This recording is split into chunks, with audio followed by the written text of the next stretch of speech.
300 million. 300 million. One chance. One chance. Who dares step up? Who If dares no one step else up? will do it, then If let no me. one else will do I'm it, gonna try. Annie said from the back of the ballroom, her voice small but clear enough to cut through the silence. Then let me. I'll try. The room turned toward her as one. Julian's gaze settled on Annie. You? He asked. There was no laughter in his voice.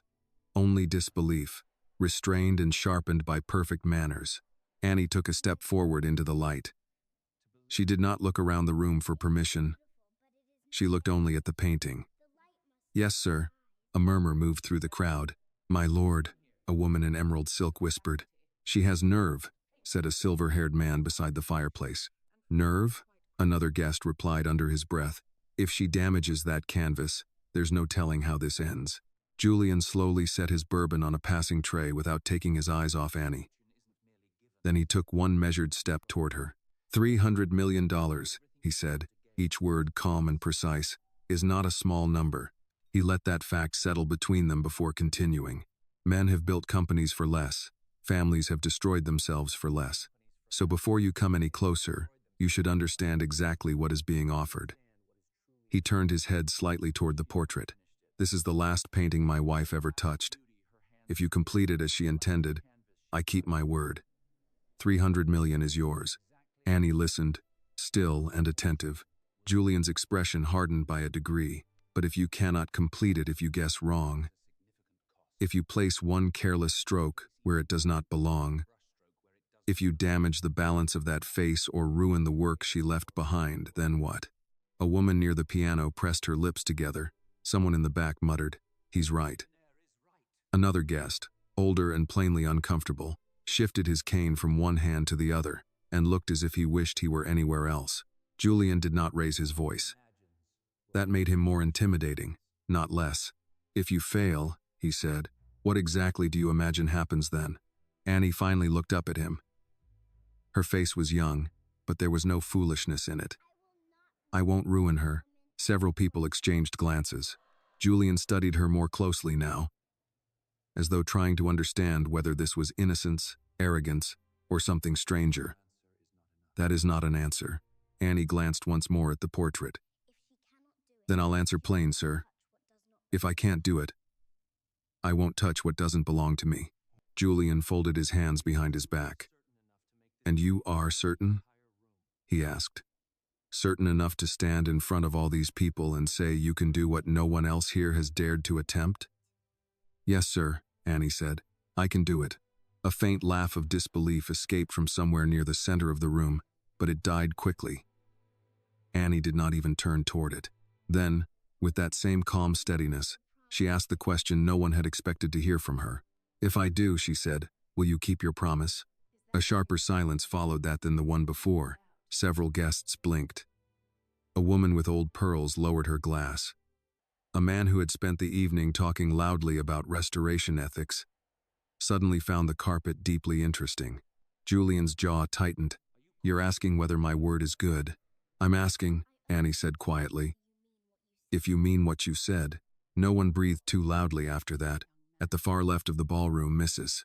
Beatrice Holloway, a widow in her 60s with a reputation for speaking plain even among the rich, tilted her head and said just loudly enough to be heard, Well, Julian, you did ask. That loosened the room. Another voice followed, this time from a gentleman near the fireplace.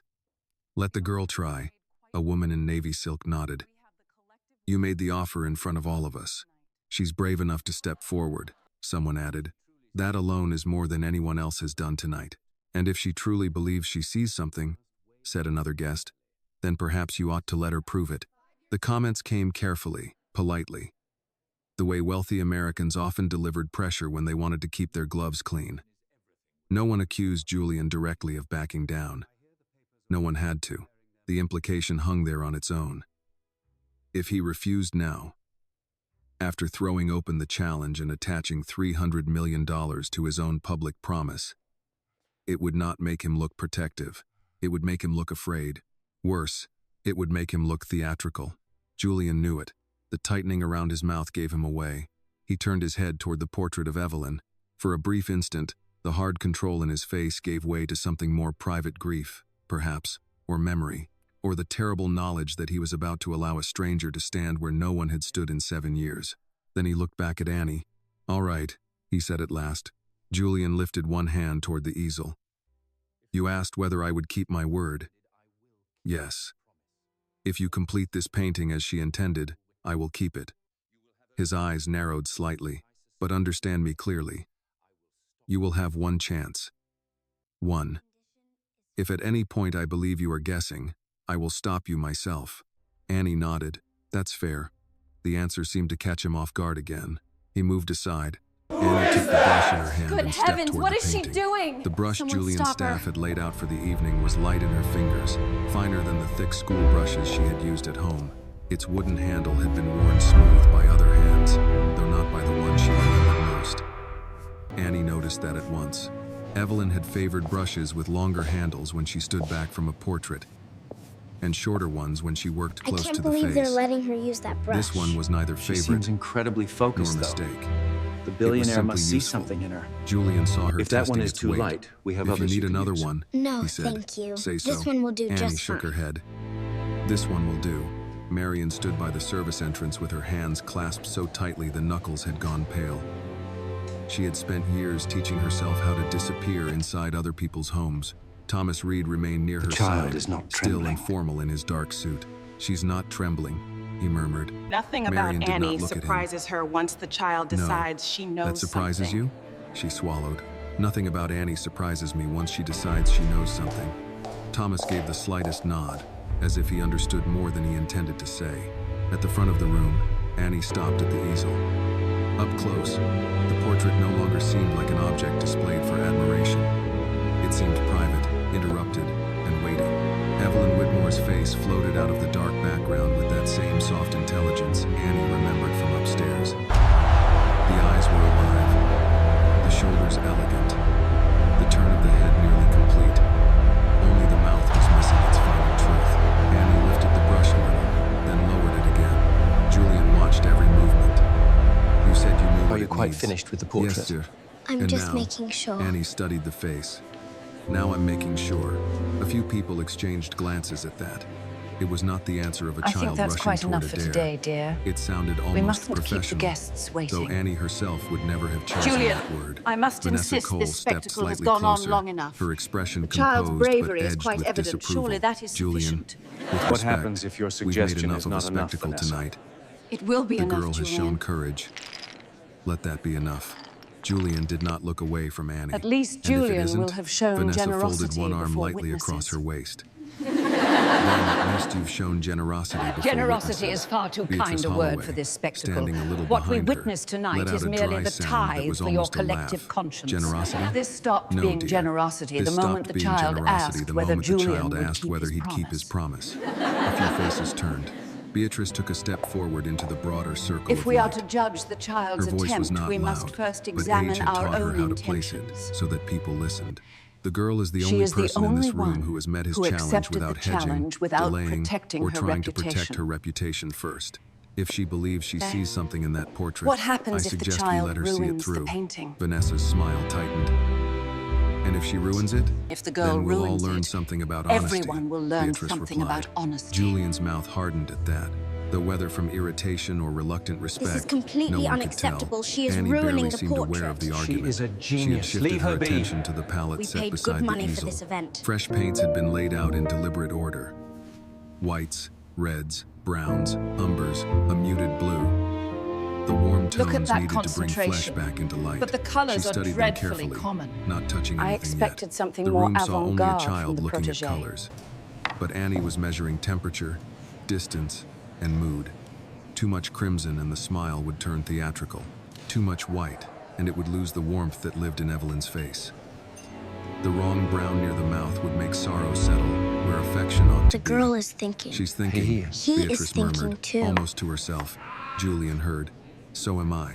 Annie set the brush down just long enough to reach for the palette knife. She scraped the smallest touch of white away from a mound of rose, then folded in a breath of ochre until the color I must softened. say the girl has She worked remarkable carefully, control with for none her of the age. showy hesitations Indeed, adults quite the used when prodigy. they wanted to be seen Mr. doing Dubois something seems delicate. captivated. A man in a Where the dark dinner child jacket learned to whispered mix to his paint wife. like that. Where did she learn that? His wife answered It was without taking not her eyes off Annie. in this room. Not in this room. Who taught Julian you to mix finally the asked the paint like question that, several child? others had been thinking. The woman Who taught in you to the mix paint that portrait, way? sir. Annie kept her gaze on the paint. She did. That's The my words mother. fell so naturally that for a moment, no one What are you reacted. talking about? What Then do you Julian mean? spoke, more sharply than before. What do you mean she did? Annie paused.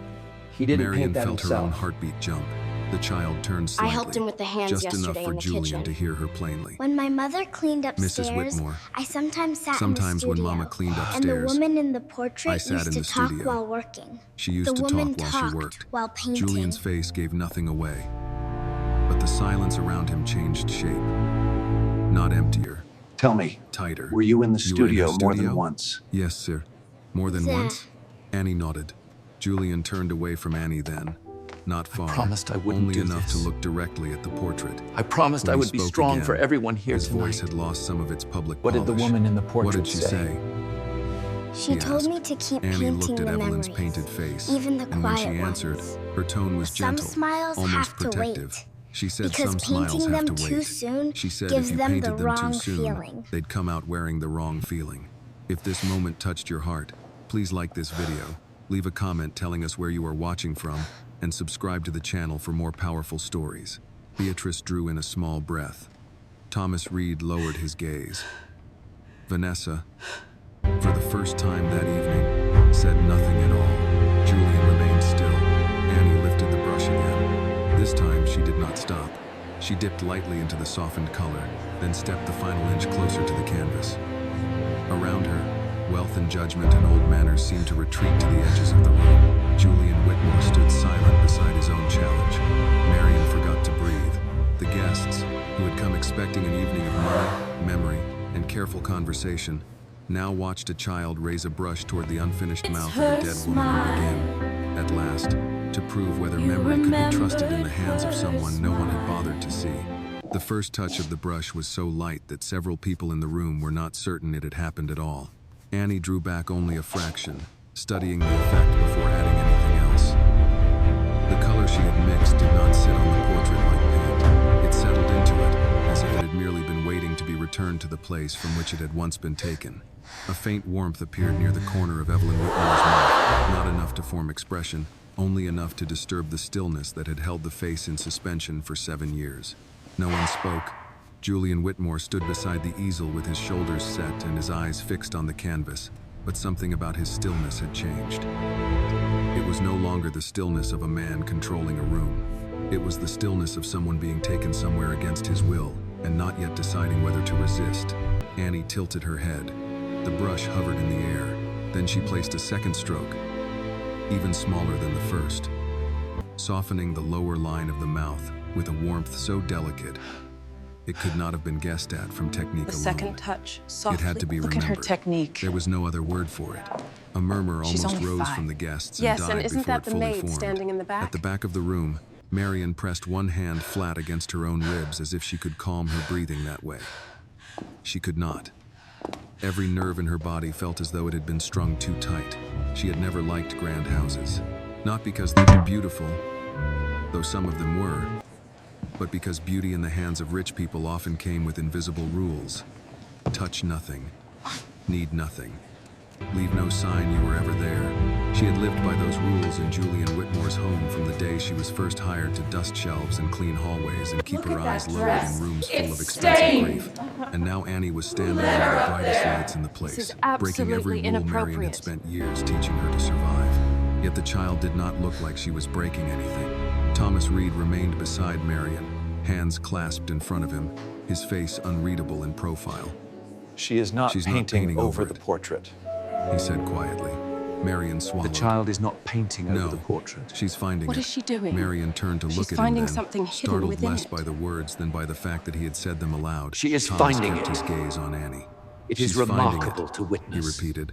At the front of the room, Annie leaned a little closer to the portrait. Up close, she could see what most of the room could not. The faint tension left unfinished in the mouth, the way Evelyn had built the face toward gentleness but stopped before completing the feeling that made the rest of it true.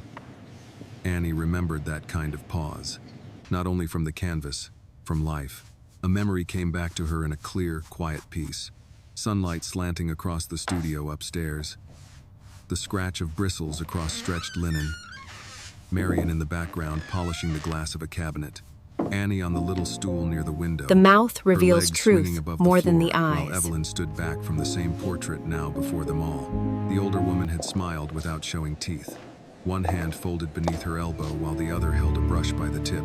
"It's never the eyes that frighten people," Evelyn had said, almost as if speaking to herself. "It's the mouth. Eyes can be admired. A smile The child is not tells imitating. the truth on you." She is Annie not had not imitating. understood then, This is not fully, entirely her but she own. had remembered. In the ballroom, she shifted the brush to soften the line she had just made. The change was slight, almost invisible to anyone impatient. But Beatrice Holloway saw it. So did Julian. The sharpness around his mouth gave way to something more uncertain.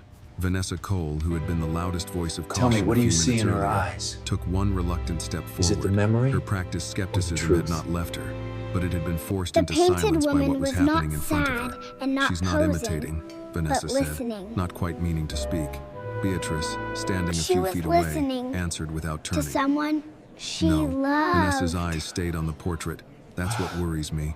"It should," Beatrice Why do you have replied. so much money Annie when my dipped the mommy brush works again, so hard and still but cries only at at the night? edge of the color this time.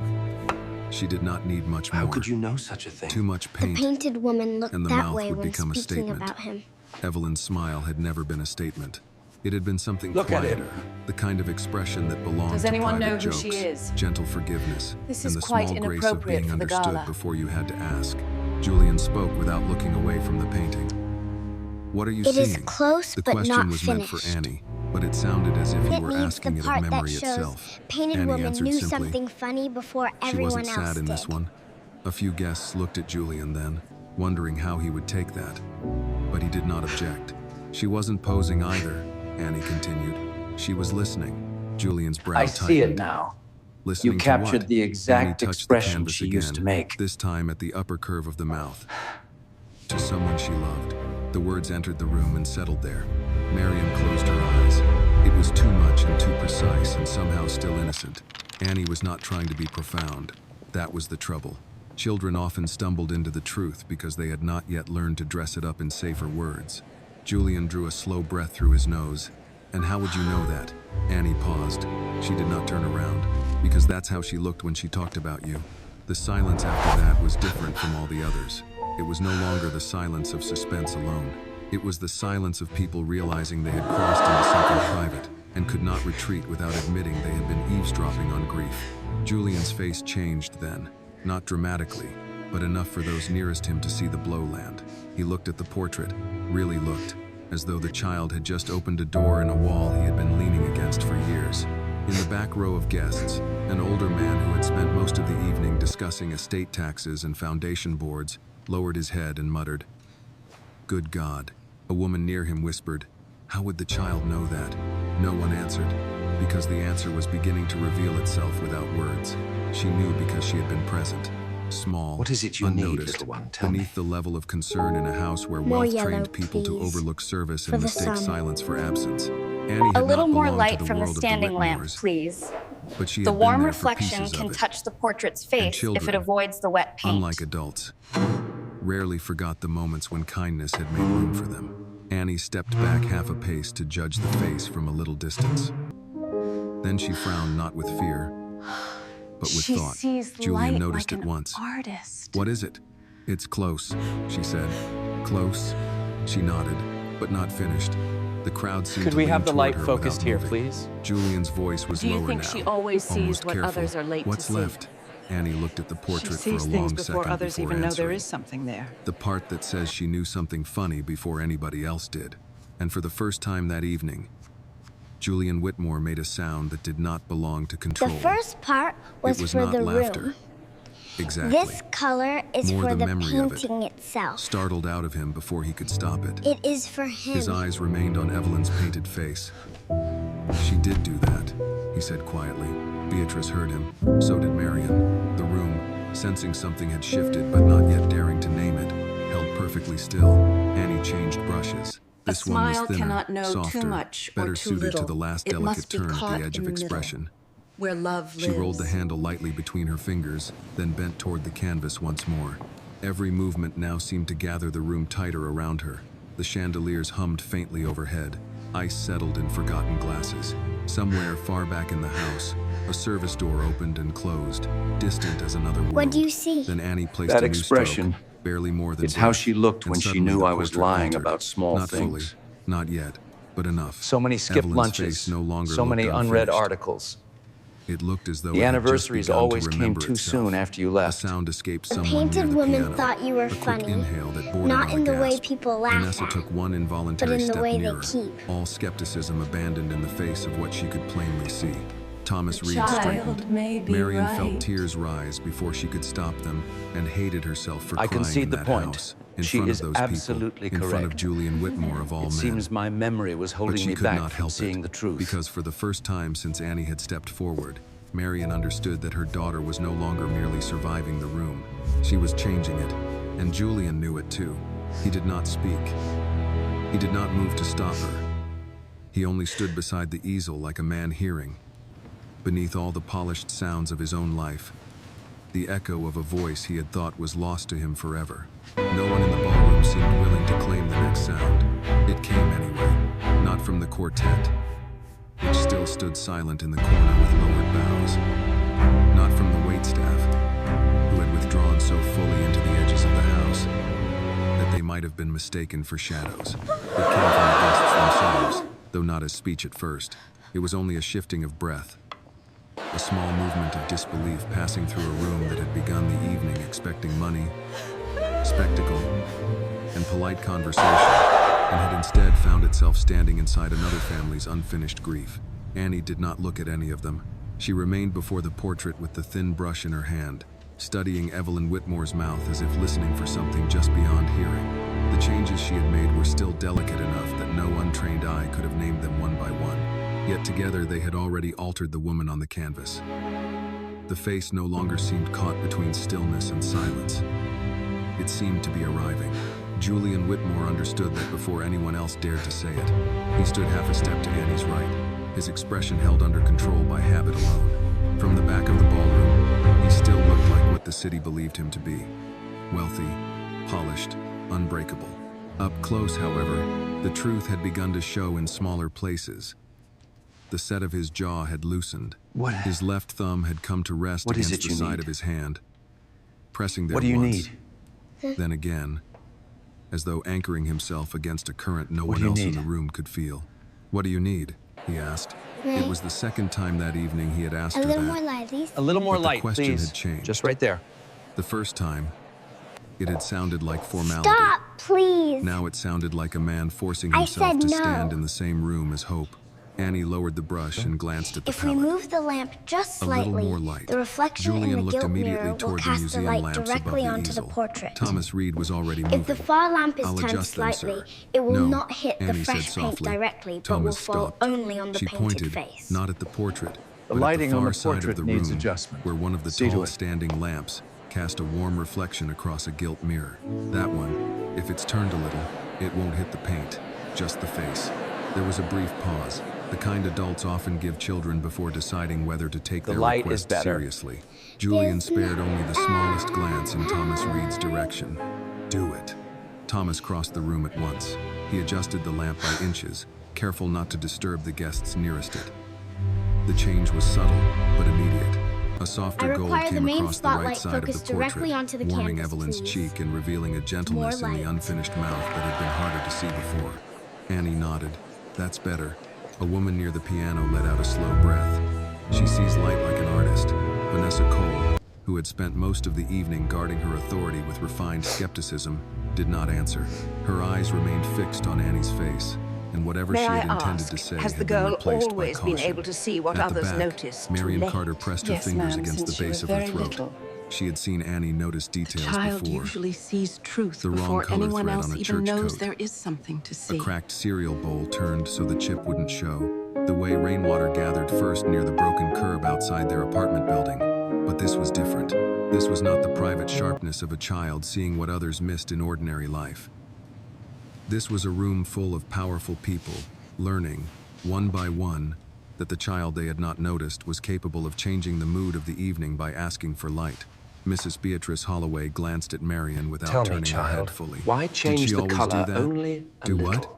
See what the rest Why of us such are a late subtle to see. shift? Marion gave the faintest shake of her The head. first part of the No, color ma'am. was for the room. She usually sees it before the rest of us even know there's something there.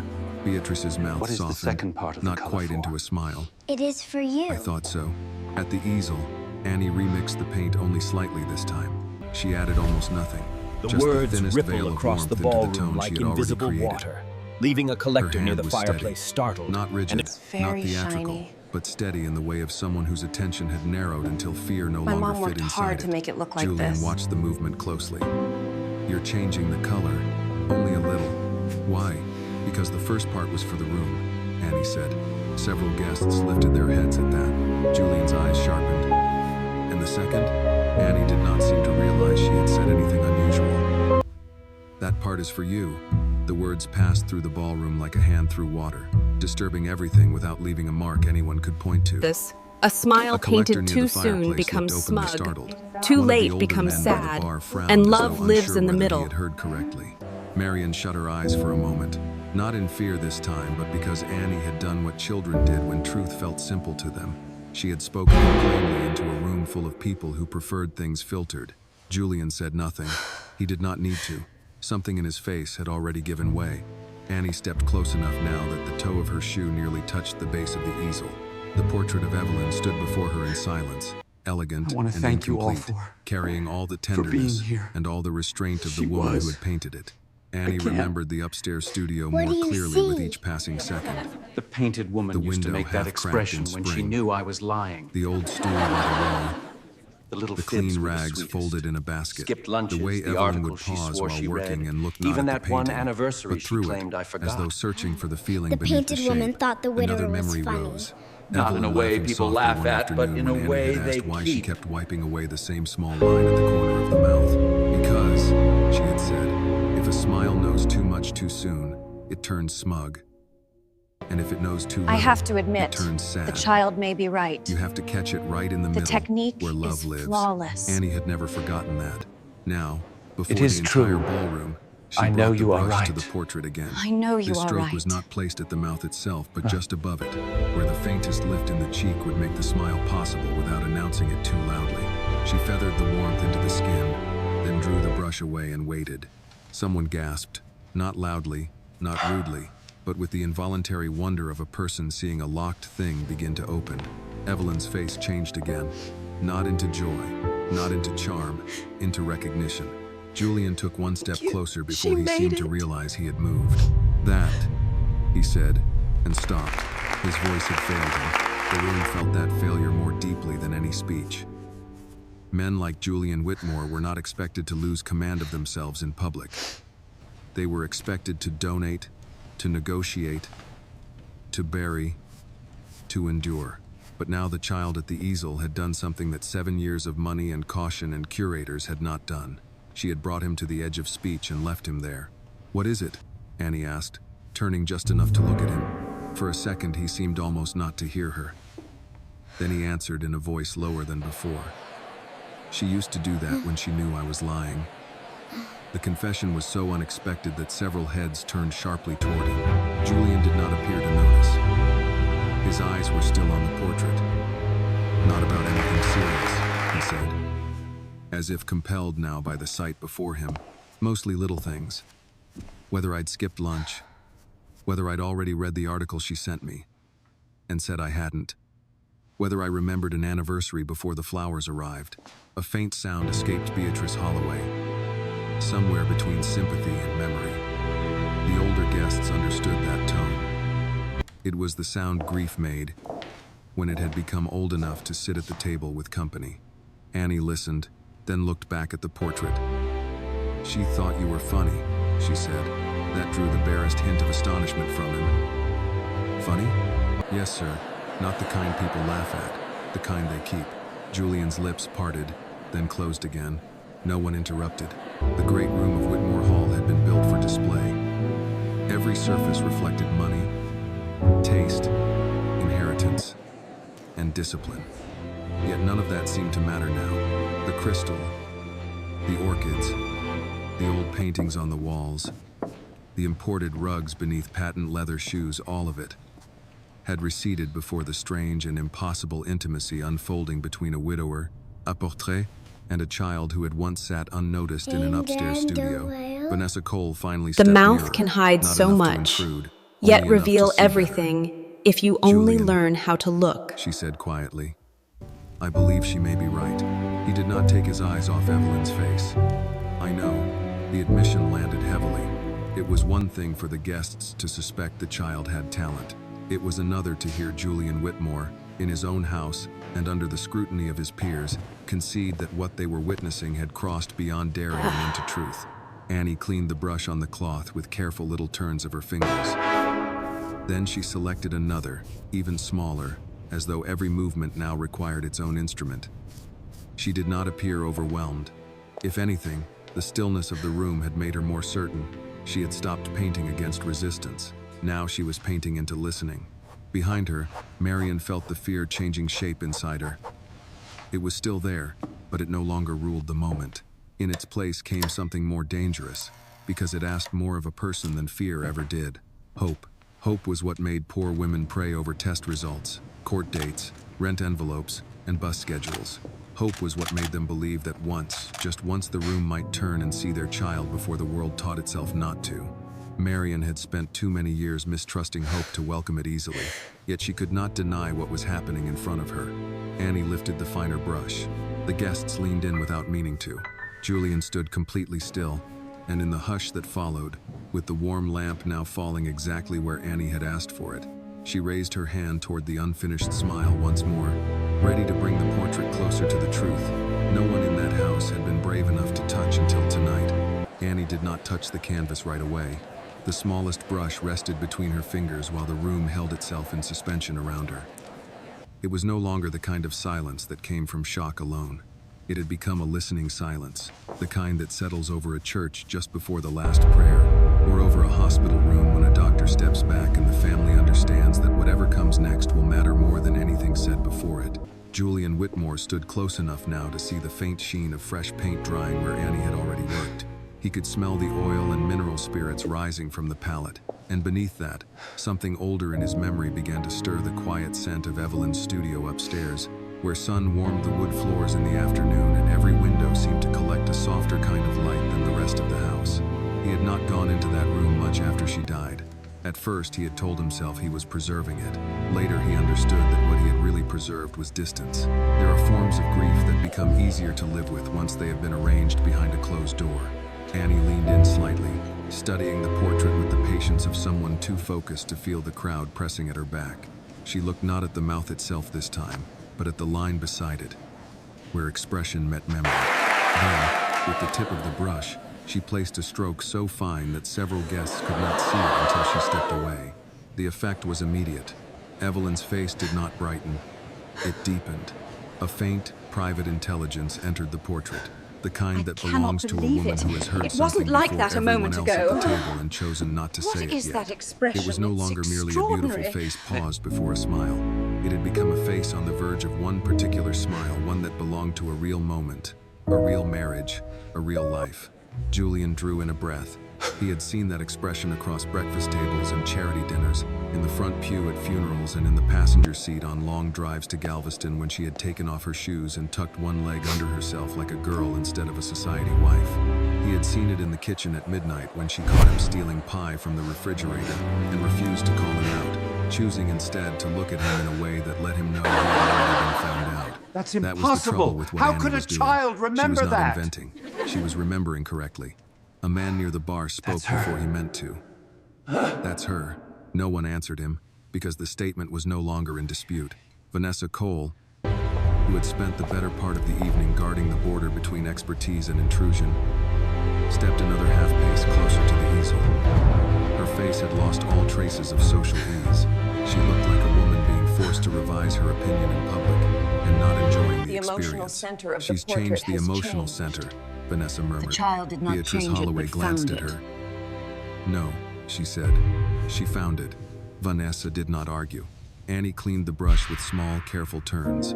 then set it down and looked over the palette again. The guests watched her choose another color, this time darker by the smallest degree, a muted warmth rather than brightness. She mixed it slowly, as if she were not making paint at all but retrieving a tone from somewhere inside herself. Marion, still near the service entrance, had stopped feeling her hands. She knew they were clasped because she could see them.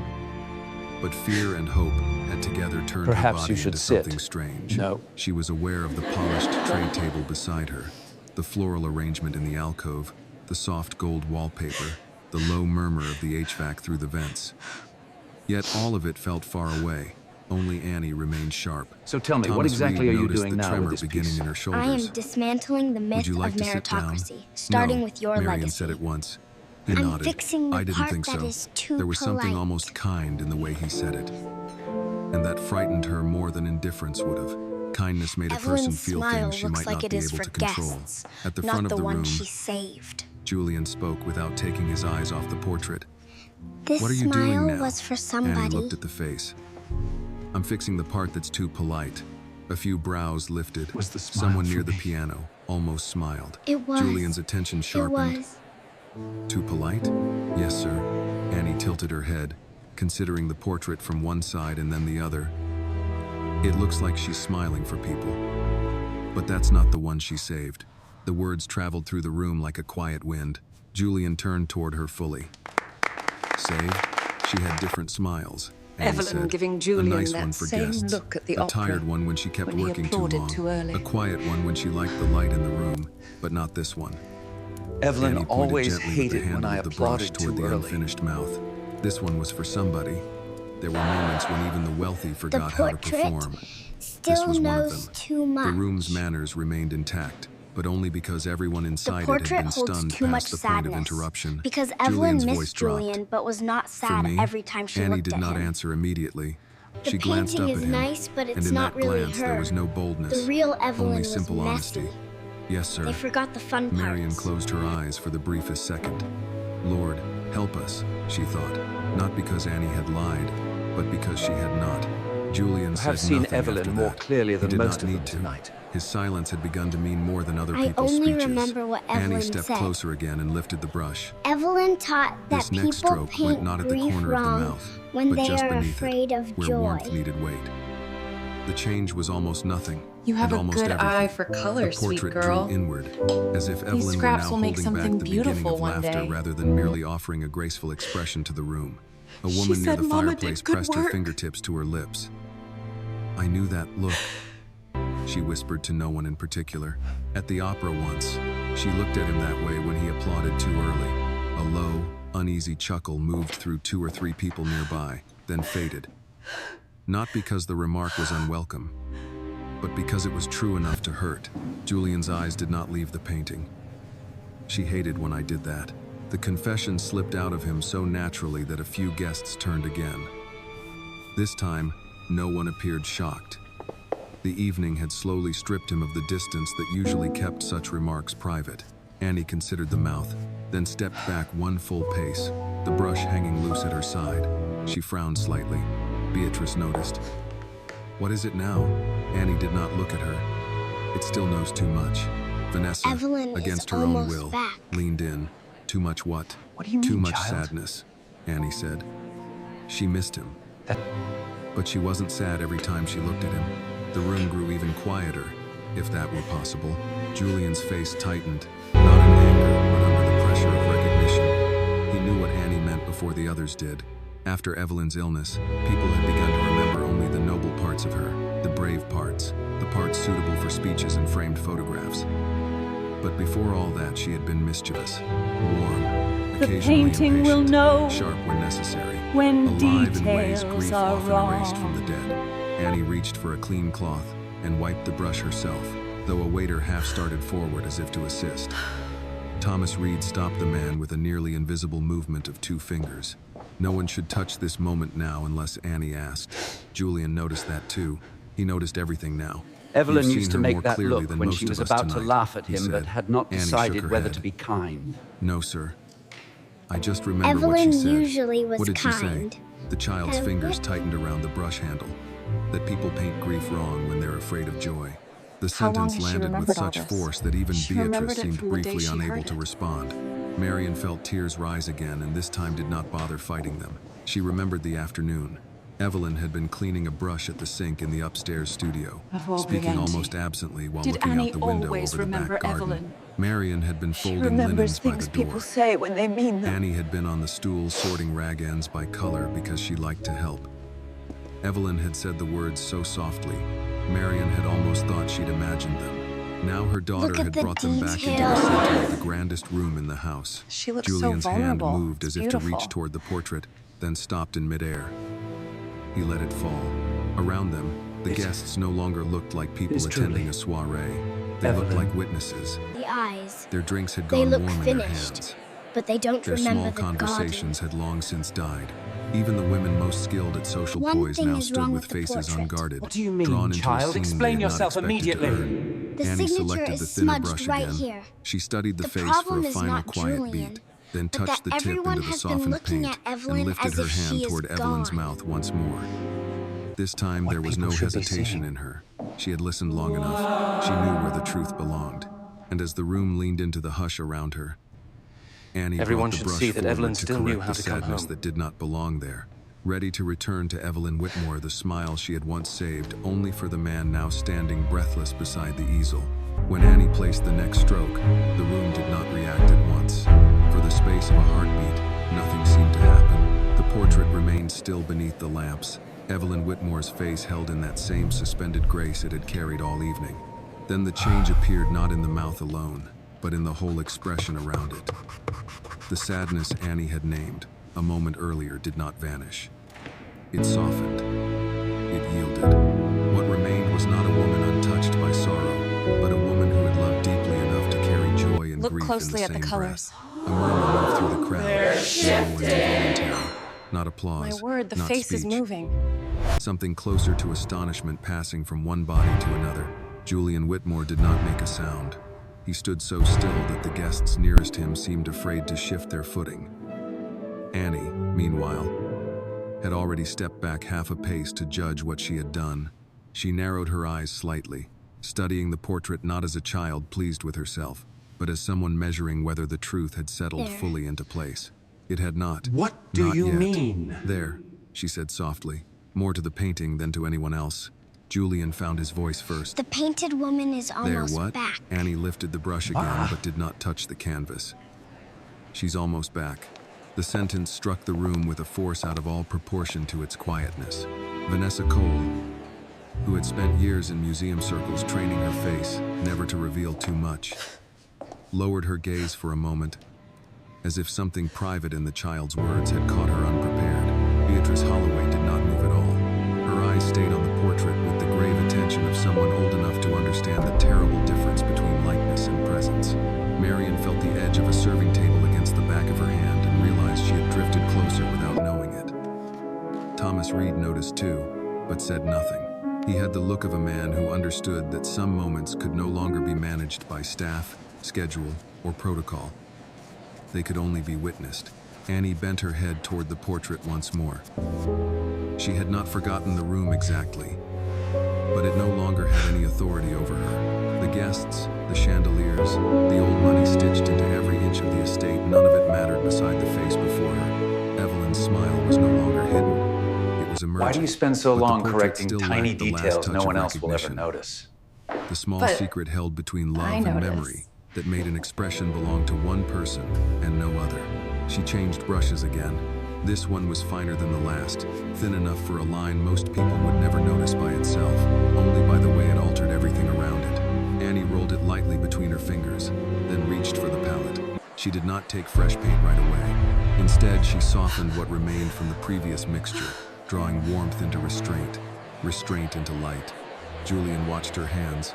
The sight unsettled him for reasons he could not have put into words before tonight, not merely because she was young, or because the evening had become impossible to control, but because Evelyn used to work exactly that way when she trusted her instincts more than advice. Painted expression Quietly, is something his without wife asking used to permission, do when she was about to laugh as at if him, the but thing had she was not yet after already decided to be existed. kind. And she was only trying to remove what stood He between understood them. love He not remembered just as a winter feeling, afternoon years but as a earlier, discipline. before the illness. A before daily the doctors commitment and to the carefully beauty and cheerful grace. waiting rooms, The painted Evelyn had woman stood barefoot usually in the was studio kind. upstairs, brushing color into a landscape she later gave away to a school fundraiser. He had asked her then You see why the she colors, spent so long but correcting you don't details remember no the one else would hands ever that see. mix them. She had smiled true over her cost shoulder and isn't said, on the price because the tag. painting will know. At the time he had laughed. He did not laugh now. How long Annie have you touched the remembered brush to all the of portrait this? just above the upper lip, scarcely more than a whisper The of child color. remembered from the day she It was heard not it. the mouth she altered, but the breath behind it. The effect was almost impossible to explain. Suddenly, Evelyn no longer looked as though she might smile. She looked as though Please she had just been forgive me. interrupted in one. A woman near the rear of the the ballroom child made a always soft, remember the broken late sound in woman? her throat. Yes, she did. Julian closed his Every eyes, day. only for a second, but the room saw it. When he opened them again, The child careful remembers distance he things had worn people all say evening when they had mean thinned to them. transparency. He was no longer the host presiding over a dramatic challenge. He was a widower standing before the one thing he had never been able to reclaim, watching it return in increments too intimate to defend against. She did that, he said, almost to himself. No one asked what he meant. He answered anyway, when she was about to laugh at me but hadn't decided whether to be kind about it. A few of the older guests lowered their eyes, not out of discomfort but respect. It was one thing to hear a man praise his dead wife in a toast. It was another to hear him remember her like this, in the small domestic language grief guarded most fiercely. Annie did not turn around. She usually was kind, she said. Julian's mouth twitched, not quite into a smile. There is Usually, one the thing guests wrong. nearest him heard it and understood at once that the child had crossed into a place none of them could follow. She was no longer merely painting The in front of problem is witnesses. not caused by She the was man, speaking from but by inside a everyone memory she looking had at the somehow painted carried woman for as though years she is without gone anyone forever. realizing its value. The painting Vanessa is a let out a fake. slow breath. How long? She asked quietly. Has she remembered all this? Marion Lady answered Ressing? before she knew she was going to speak. Since the day she What heard is it we should be the seeing? room turned toward her. For one terrible instant, The Marion wished portrait she could should pull show the that words the back. woman still knew She how had to not come intended home. to enter the evening in any visible way, but there she was now, standing at the margin between staff and guests, the mother of the child at the easel, suddenly incapable of pretending she had nothing to do with what was unfolding. Beatrice looked at her with something deeper than curiosity. She always remembered Mrs. Whitmore? Marion nodded, unable to trust her voice for a moment. Then she said, Annie remembers things people say when they mean them. The sentence settled over the ballroom like another layer of quiet. Julian turned his head slightly toward Marion. He did not fully face her, but The it was enough to transcription signal for the that for the provided first time in a context very long is time, empty. he was seeing more than service when he looked in her direction. His expression did not soften exactly. Men like Julian were not built for easy softness, but the old indifference had gone. Annie set the brush down for a moment and stepped back from the portrait. This time the guests could see the difference plainly. Evelyn's face no longer belonged to the grand, mournful legend that had formed around her after death. The portrait now carried the private life beneath that legend, the intelligence in her amusement, the steadiness in her affection, the warmth of a woman who had once loved one particular man enough to let him see her smile before the rest of the world did. Julian looked at the painting as if he were reading a letter from a hand he had thought he would never see again. It's her, someone whispered. No one objected, but Annie's gaze had narrowed once more. She had not finished. She seemed to be listening for something still unresolved beneath the painted expression, some tiny misalignment between memory and surface. She leaned in, then leaned back, letting the light He used catch to say the portrait world from was two painted angles. in these The shades standing lamp Thomas before had the turned war earlier changed threw a warmer everything. glow now across Evelyn's cheek, and Annie seemed to measure the way that warmth settled. There's one thing wrong, she said. The room stiffened. Julian turned toward her immediately. Wrong? Annie nodded. Why the Not smile wrong because cannot of be you. finished Wrong now. because everybody's been looking at her like she's gone. A tremor passed through Marion. Vanessa frowned. Coming home not has in a look to disapproval it, now, but and in if she thought. paints that look Beatrice before folded she her can hands feel more it, tightly before she will her. miss it. Thomas Reed lowered his eyes. Even the waiters standing motionless at the margins seemed to lean inward without moving. Julian's voice came quieter than before. What should they be seeing? Annie looked up at Evelyn's painted face, her own expression calm and certain in the soft gold light. They should be seeing that she still knew how to come home. No one in the ballroom was prepared for what those words did to him. Julian's breath caught so visibly that there could be no disguising it. closely at the His eyes. hand rose as if to I steady could himself swear against the the edge of the smile easel, just widened. then fell again before he touched This it. is impossible. The guests stood frozen in the knowledge that something sacred had just been named in front of them. Something so simple and so devastating that none of their manners, money, or cultivated language could make it smaller. Annie picked up the fine brush once more. Now the room understood. Whatever remained to be done would not be about technical skill alone. It would be the last and hardest thing. Not painting a smile, The painted but woman painting the used to feeling look of at the return. front door that and way. as Annie lifted her hand And no toward one the portrait interrupts again, the memory with as it Julian rises. Whitmore standing breathless at her side, and the whole ballroom waiting inside a silence deeper than fear, it became clear to everyone present that the child had not come to gamble for money at all. She had come to give a dead woman back the look of someone who had once walked through a door and been glad to be home.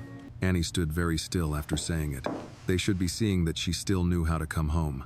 The words remained in the ballroom long after her voice had faded, as if the house itself had taken them in and was deciding what to do with them. No one moved. No one seemed willing to be the first to disturb what had just been laid bare. In the hush that followed, even the old clock somewhere beyond the library doors sounded louder than before, marking out the seconds in patient, indifferent taps, while an entire room of powerful people waited on a child. Julian Whitmore did not look at the guests.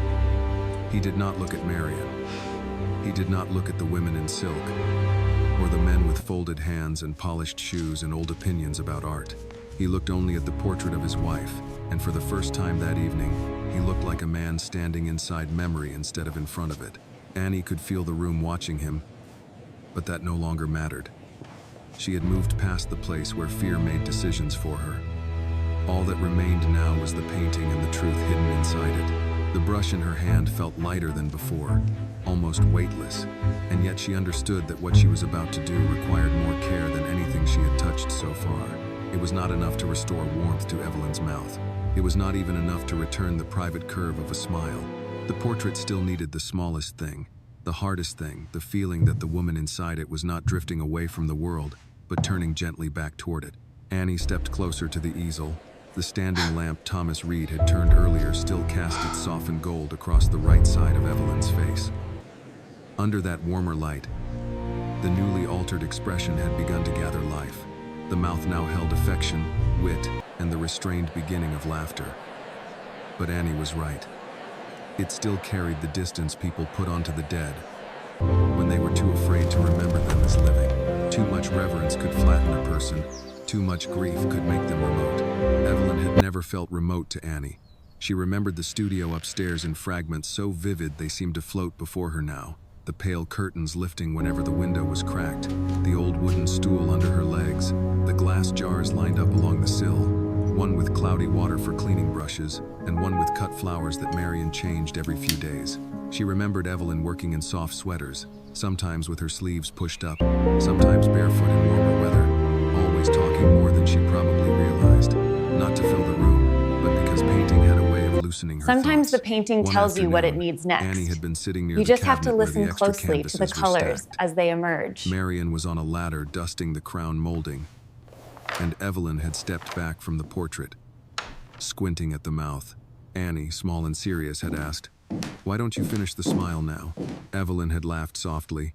"Because coming home has a look to it," she had said. "And if I Why paint the that look before I can feel it, cannot be I'll miss it." finished Annie had now. not understood then, not completely. Coming she home remembered has the its way own Evelyn look, had said it. and if she paints it Not like before an artist feeling it, protecting a technical she will miss secret. it. Like a woman waiting for a feeling she respected too much to fake.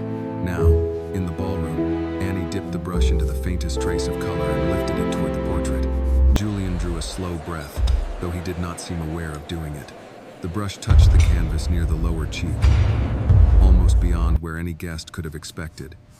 Not at the smile itself, but where the smile reached into the face and altered the person wearing it. Annie feathered the stroke inward, then finally softened the edge here. with a movement so slight that several so people good to blinked, see you both unsure again. whether they had seen anything at all. Then it happened. The portrait changed again, not dramatically. Nothing Annie had done all evening had been dramatic in the crude sense. There were no bold flourishes, no theatrical reveals. But the effect was unmistakable.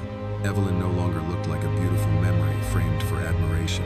She looked like a woman who had just crossed the threshold into a room where she was known and had found something in it that eased her heart. Marion pressed her hand over her mouth.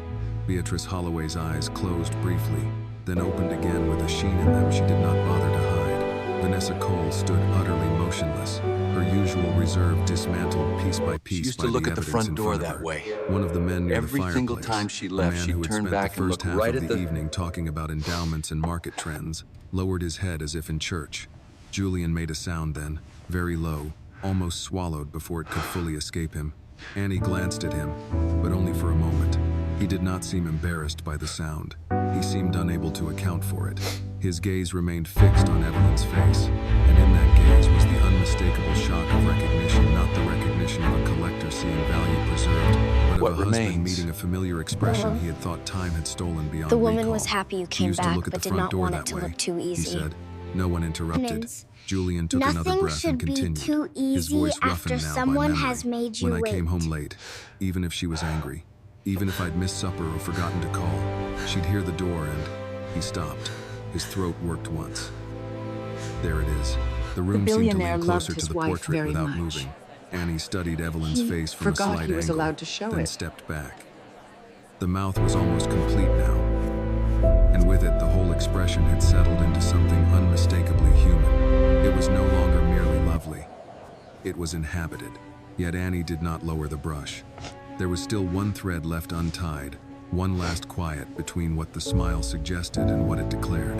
Julian noticed her pause. What is it now? Annie looked from the portrait to him and back again. She was happy you came back, she said. But she didn't want it to look too easy. A strange, pained warmth crossed Julian's face. It might have become a smile in another life, another room, another year. No, he said quietly. It was never too easy. That was the first moment all evening when the guests truly disappeared for him. Up to then, even in grief, even in surprise, some part of Julian had remained aware of posture, of the room, of the fact that he was being watched. But now the old instinct for image had loosened its hold. Annie could feel it. Marion could see it. Even Thomas Reed, who had spent decades serving the powerful and don't knew exactly understand what how I'm fiercely seeing. they guarded their public selves, this truly understood finished? that something in Julian had given way. At the edge of the crowd, a woman in deep blue silk whispered, "He loved her very much." Her companion answered just as softly, "Yes." And I think he forgot he was allowed to show it. Annie mixed no new paint this time. Instead, she used what was already on the tip of the brush, thinning it with the faintest touch of oil until it became more suggestion than color. She leaned in and placed one final, tiny correction at the upper corner of the mouth, not enough to reshape it, only enough to release it from restraint. The effect moved through the room like light. Suddenly, Evelyn's smile was complete. It was not broad. It did not belong in magazines or formal portraits or public campaigns. It was intimate, almost secretive, carrying wit, forgiveness, memory, and the quiet knowledge of a woman remembering who had once loved a rain man tracked through onto all the his kitchen roughness floor, and was still forgotten amused names by at him. charity The dinners, sadness and arguments remained, carried but home now in it his lived head. where sorrow lives What a in real beautiful people, not on the depiction of surface, their life not as together. the whole of Yeah. them, 50 years, but folded wasn't deep it? inside the love that had A survived true it. inspiration. Julian's eyes closed again. This time they stayed closed for longer. When he opened them, there was no hiding what the room had witnessed. His face had altered under the pressure of memory. He looked older for an instant, but also more himself, not the magnate. How did Not you the remember host, so exactly? Not the man whose I name sat on remembered hospital because wings and the scholarship painter plaques. always Just a meant husband what she standing was before the doing. returned look of the woman Some he had people buried. smile because Annie they lowered should, the brush. or because No one everyone is spoke. watching. The silence But the now was no painted longer woman suspense. smiled because she meant it was it. reverence.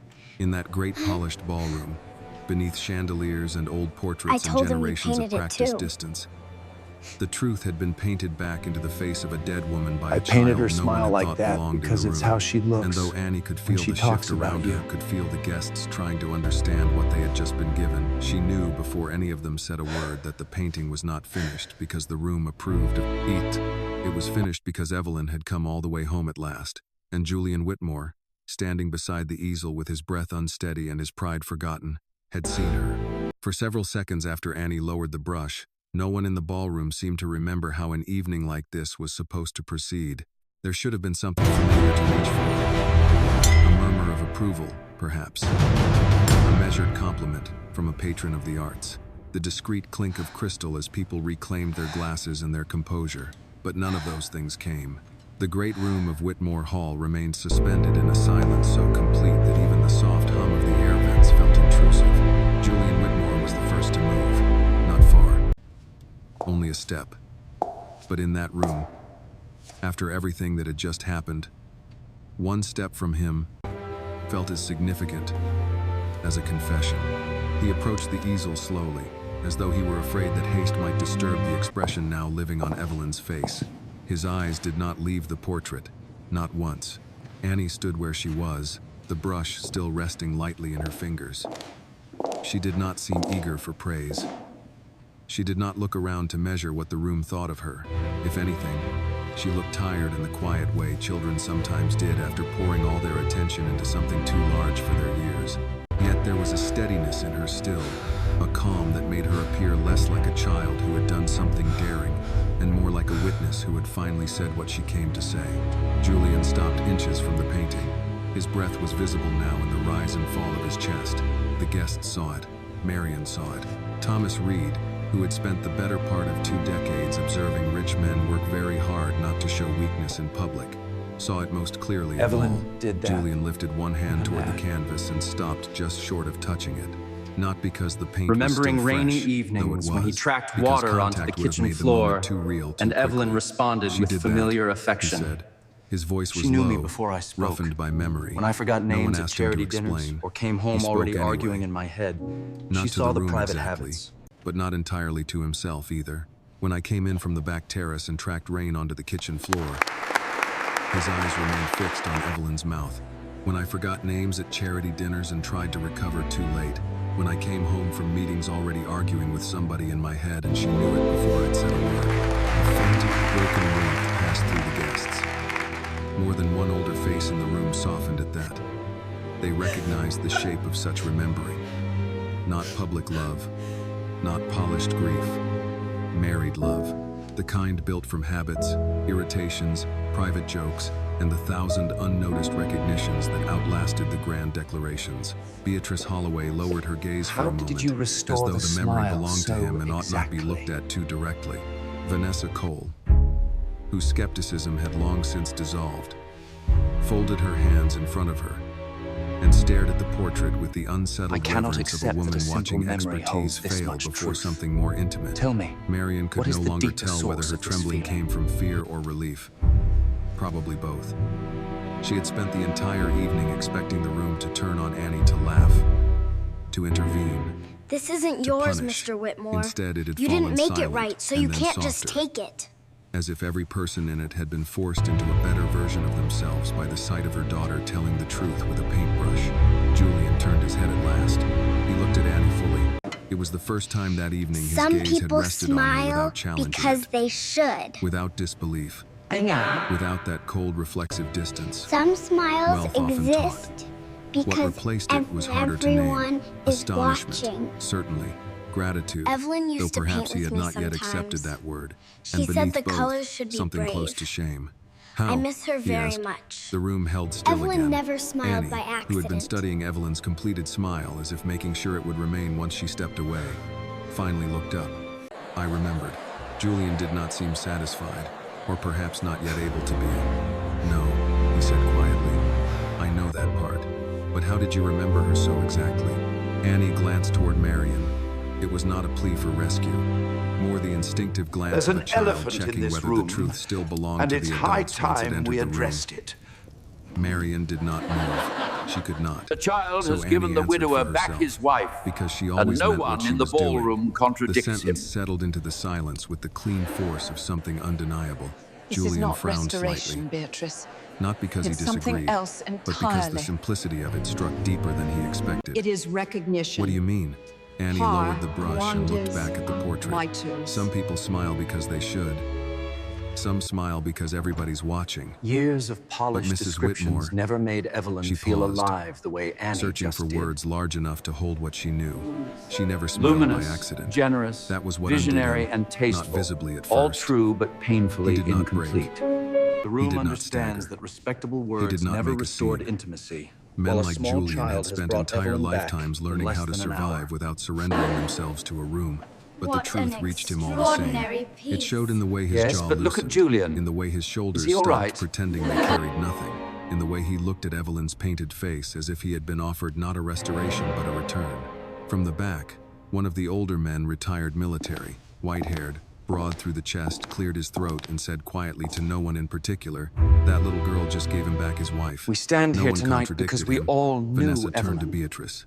"This isn't restoration." We all bear the weight Beatrice's of that reply knowledge came now. without taking her eyes off Openings, galas, board No. dinners, and fundraisers. It's recognition. Where the guests praised Thomas Evelyn Reed drew a publicly slow but never breath. truly reached what For Annie years he had restored. watched guests enter this house and speak None of of us Evelyn Whitmore finished the portrait. as though the dead could be neatly summarized by failure programs, belongs to plaques, all of and us. catalog essays. They had called her luminous, generous, visionary, tasteful, all true, perhaps, but incomplete in the way respectable words so often were. None of them had restored her. None of them had made her intimate again. The true The center of child the had room done becomes that in less Annie, than an the hour. completed painting, Julian finally and stepped Julian back learning from the too easel. late how much The can be movement missed seemed when to people release stop something in the looking room. closely. A few people shifted their feet. You asked whether Someone I near would the keep bar my reached for word, a glass Annie. and thought better of it. The quartet And I remained intend still, to. waiting for a signal no one gave. Julian looked around the ballroom then, and for the first time all evening he appeared to see his guests not as audience but as witnesses.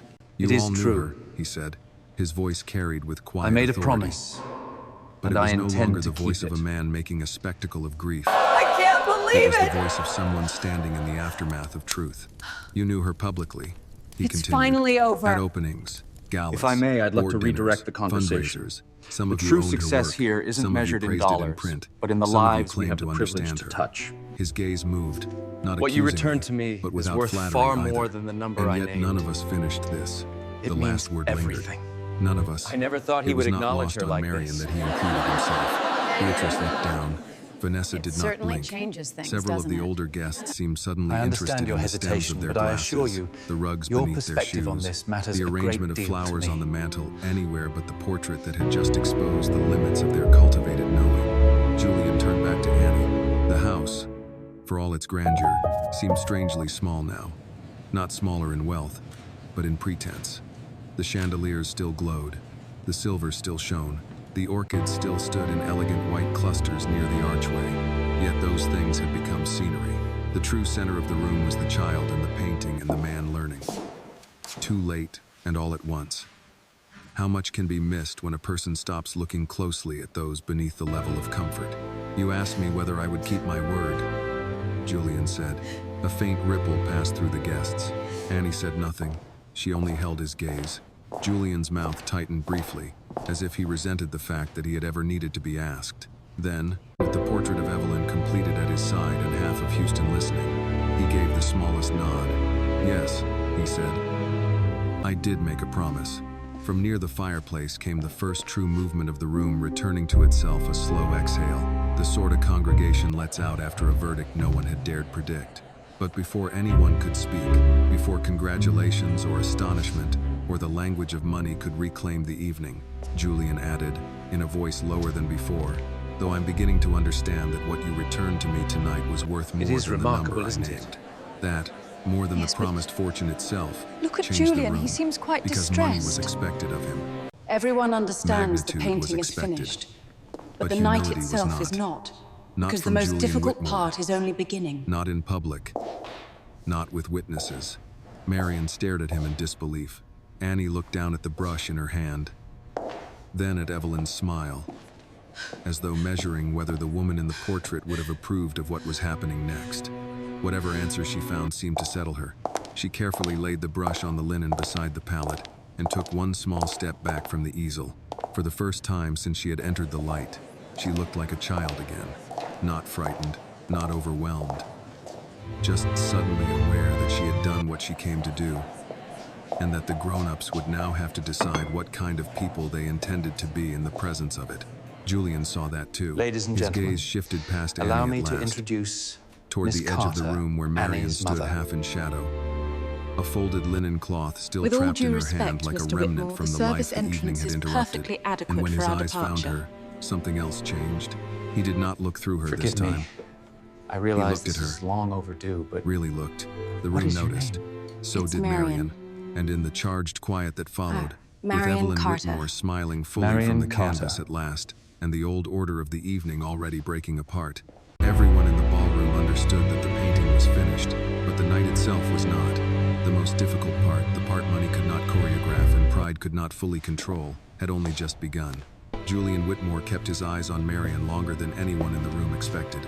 For years, she had moved through his house the way women in her position were trained to move quietly, efficiently, with just enough presence to be useful and not enough to be remembered. She had dusted the shelves beneath framed awards, polished the railings, guests praised in passing, wiped fingerprints from the glass outside rooms, whose grief did not belong to her, and gone home after midnight with the smell of lemon cleaner still clinging to her hands. In all that time, Julian had likely spoken to her no more than a handful of times, and then only in the clipped, courteous language wealthy men often used when they believed courtesy itself was generosity.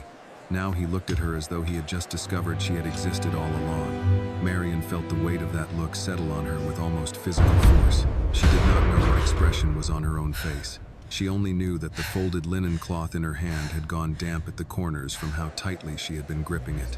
All evening she had expected humiliation, or dismissal, or the sharp turn by which rooms like this restored themselves after an inconvenient interruption. She had not prepared for recognition. Recognition was more dangerous than contempt. Contempt at least knew its shape. Julian took one step away from the easel. The guests parted without being told to. It was instinctive with them, that readiness to open a path around power. My dear, Yet this this time there was portrait is hesitation in truly it too, exceptional. because the center of the You room have no a longer gift. belonged only to him. The portrait behind him glowed beneath the carefully placed lights, Evelyn's completed smile transforming the air around it. Annie stood nearby, small and still, one hand resting She by her side, is the child's other mother. faintly marked with color. And at the edge of the ballroom, half within Yes. the service corridor, Marion stood in plain black work shoes and a simple dark dress, with no illusion left between her and the eyes of the Sir, room. if I may just have a Julian moment stopped of a your few time. feet in front of her. I The understand the chandeliers procedures, hummed it's just- softly overhead. well, sometimes Someone it near the feels as back though set we down are a glass invisible with here. exaggerated care. And what is as your though name? sudden noise would be indecent. The house had not felt this quiet in years. "You're Annie's mother," Julian said. It was not a question. My there was full something name in the is way he said Eleanor it slowly. Maeve Johnson. Clearly, without Abigail looking past her, that Ayana made the Johnson. sentence more than Abigail identification. Ayana It sounded Johnson. like a correction being made in public. Marion managed a nod. "Yes, sir." She hated that her voice still wanted to soften itself around men like him. Hated that decades of class and caution could rise in the body before pride had time to intervene. How long has the girl Yet been she in said this it house? plainly enough, and Julian seemed to hear more than the words. "What is your name?" he asked. Excuse me, A madam. few heads lifted. I don't believe we've The been question properly itself introduced. should not have been remarkable. What is your name? But in that room, after all those years, Eleanor May. it was. Marion Johnson. held his gaze. Marion Carter. He repeated it once, not because he had not heard, Eleanor but because he intended to Vance. remember it. Marion. Annie watched this with a stillness deeper than a child's patience. She had seen adults become different people under pressure, softer or harder depending on what the room demanded from them. But this felt different. This was not performance, not entirely. Oh, God. Something in Julian's face remained too unguarded for that. He glanced at Annie, then back to Marion. Pencil. "How long has she been in this house?" The room stirred long at the has the phrasing. child been in the house? Not how long have you worked here. Not how often did you bring I her. understand the confusion, He had sir. asked about Annie directly, My as though daughter was trying to map merely a presence he had admiring failed the to notice. painting. Marion answered carefully, The child came only when "Only there was when I no had one no else one to watch leave her. her with.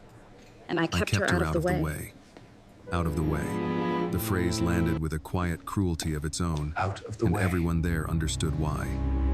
In wealthy houses, being out of the way was often the highest mercy allowed to the poor.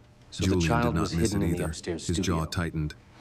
Is that In the correct? studio upstairs, Marion hesitated. Sir, This was about the the dangerous portrait, part. I'm afraid there is Not something because you the need truth to know. was shameful, but It because wasn't the truth in a staff. room full of The social child order often sometimes functioned sat in like the upstairs accusation, studio. whether anyone intended it or not.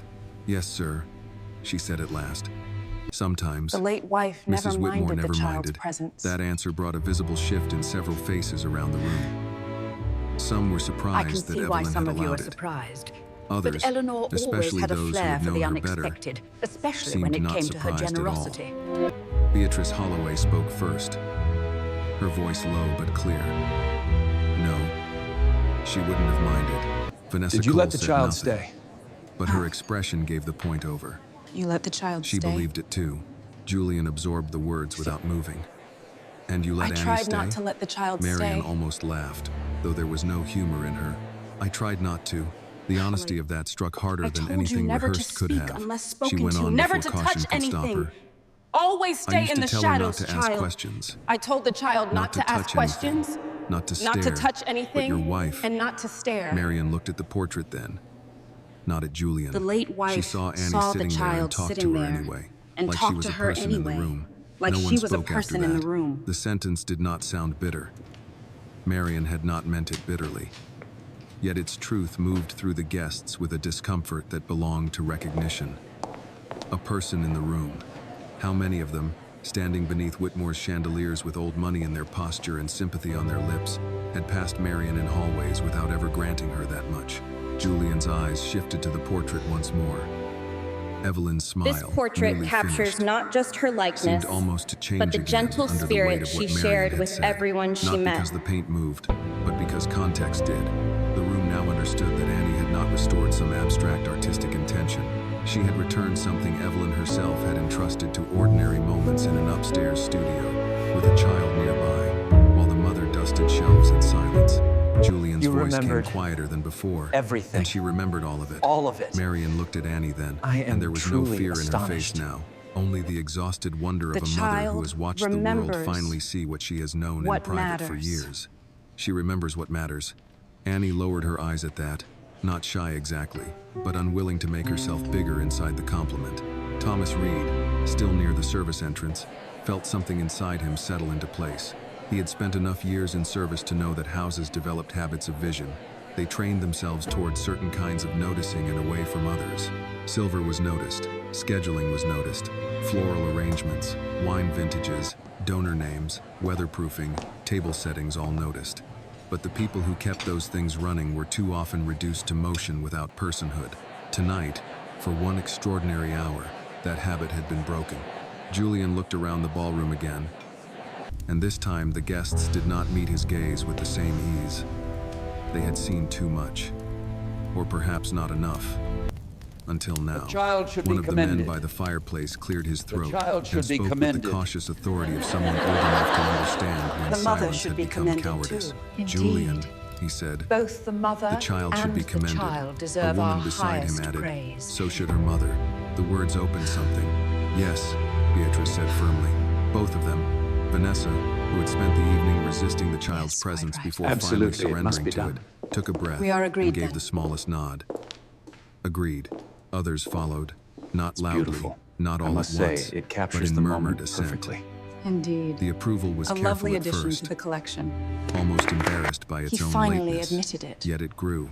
Not was applause, long nothing overdue. so crude and easy. The Something evidence more was weighted than always that. there. A collective willingness to admit what should have been obvious much sooner. Julian heard it all without speaking. Then he turned to Annie. She stood in the warm spill of the lamp, no longer merely the child who had stepped out from the service corridor, and not yet whatever the world would call her after tonight. Paint marked 2 fingers of her left hand. A loose strand of hair had fallen near her cheek.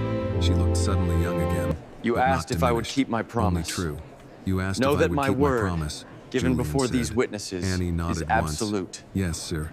And I told you I would. I The told room you. held itself still again. Julian keep the glanced toward the promise. portrait of Evelyn Whitmore, then back to the child who had restored This her portrait smile. represents the When he past, spoke next, but you his voice represent was the steady, future. but stripped of the distance Everything it we had build worn from at the now beginning on, of the night. we build I together. keep my word. It was not keep shouted. It did not need to be. The sentence moved through the ballroom my with the word. force of something irreversible. Some guests drew breath. Others lowered their heads, already understanding that what was happening now was larger than an extravagant sum of money. A promise made in spectacle had become a moral fact in front of witnesses. Annie said nothing at first. She only looked at him the way children do when they are deciding Your whether an painting adult's is words beautiful, are safe enough to trust. and I promise And in to the honor silence your that wishes. followed, with Evelyn's completed smile watching over them all and Marion standing no longer unseen at the edge of the light, Julian Whitmore understood something he had spent too long avoiding. Promises are easiest when made to crowds, and hardest when owed to the people one has failed to notice. Annie did not smile with this when Julian endowment, Whitmore said he would keep we his ensure word. that her vision for the more future than anything else, told starts the room she today. had not stepped forward for the money. A child dazzled by the promise of $300 million might have gasped, laughed, looked to her mother, or at least widened her eyes. Annie did none of those things. She simply stood there in the warm pool of light beside the easel, one hand faintly stained with The paint, fortune pales in looking at comparison Julian to as the if the truth only you've thing she spoken had tonight. truly wanted from him was not the fortune I finally he had understand named, what but the matters. answer he had finally given. What an Around extraordinary them, the thing to ballroom seemed to witness. exhale all at I once. wonder what the papers It was will not say. relief exactly. This is Relief would have highly been easier. irregular. What passed through the guests My now God, was look at heavier her than that. eyes. An awareness that they had watched something happen as which if she money can could see not right fully through us. explain, and status could not comfortably contain. The evening had begun as a display of wealth and challenge.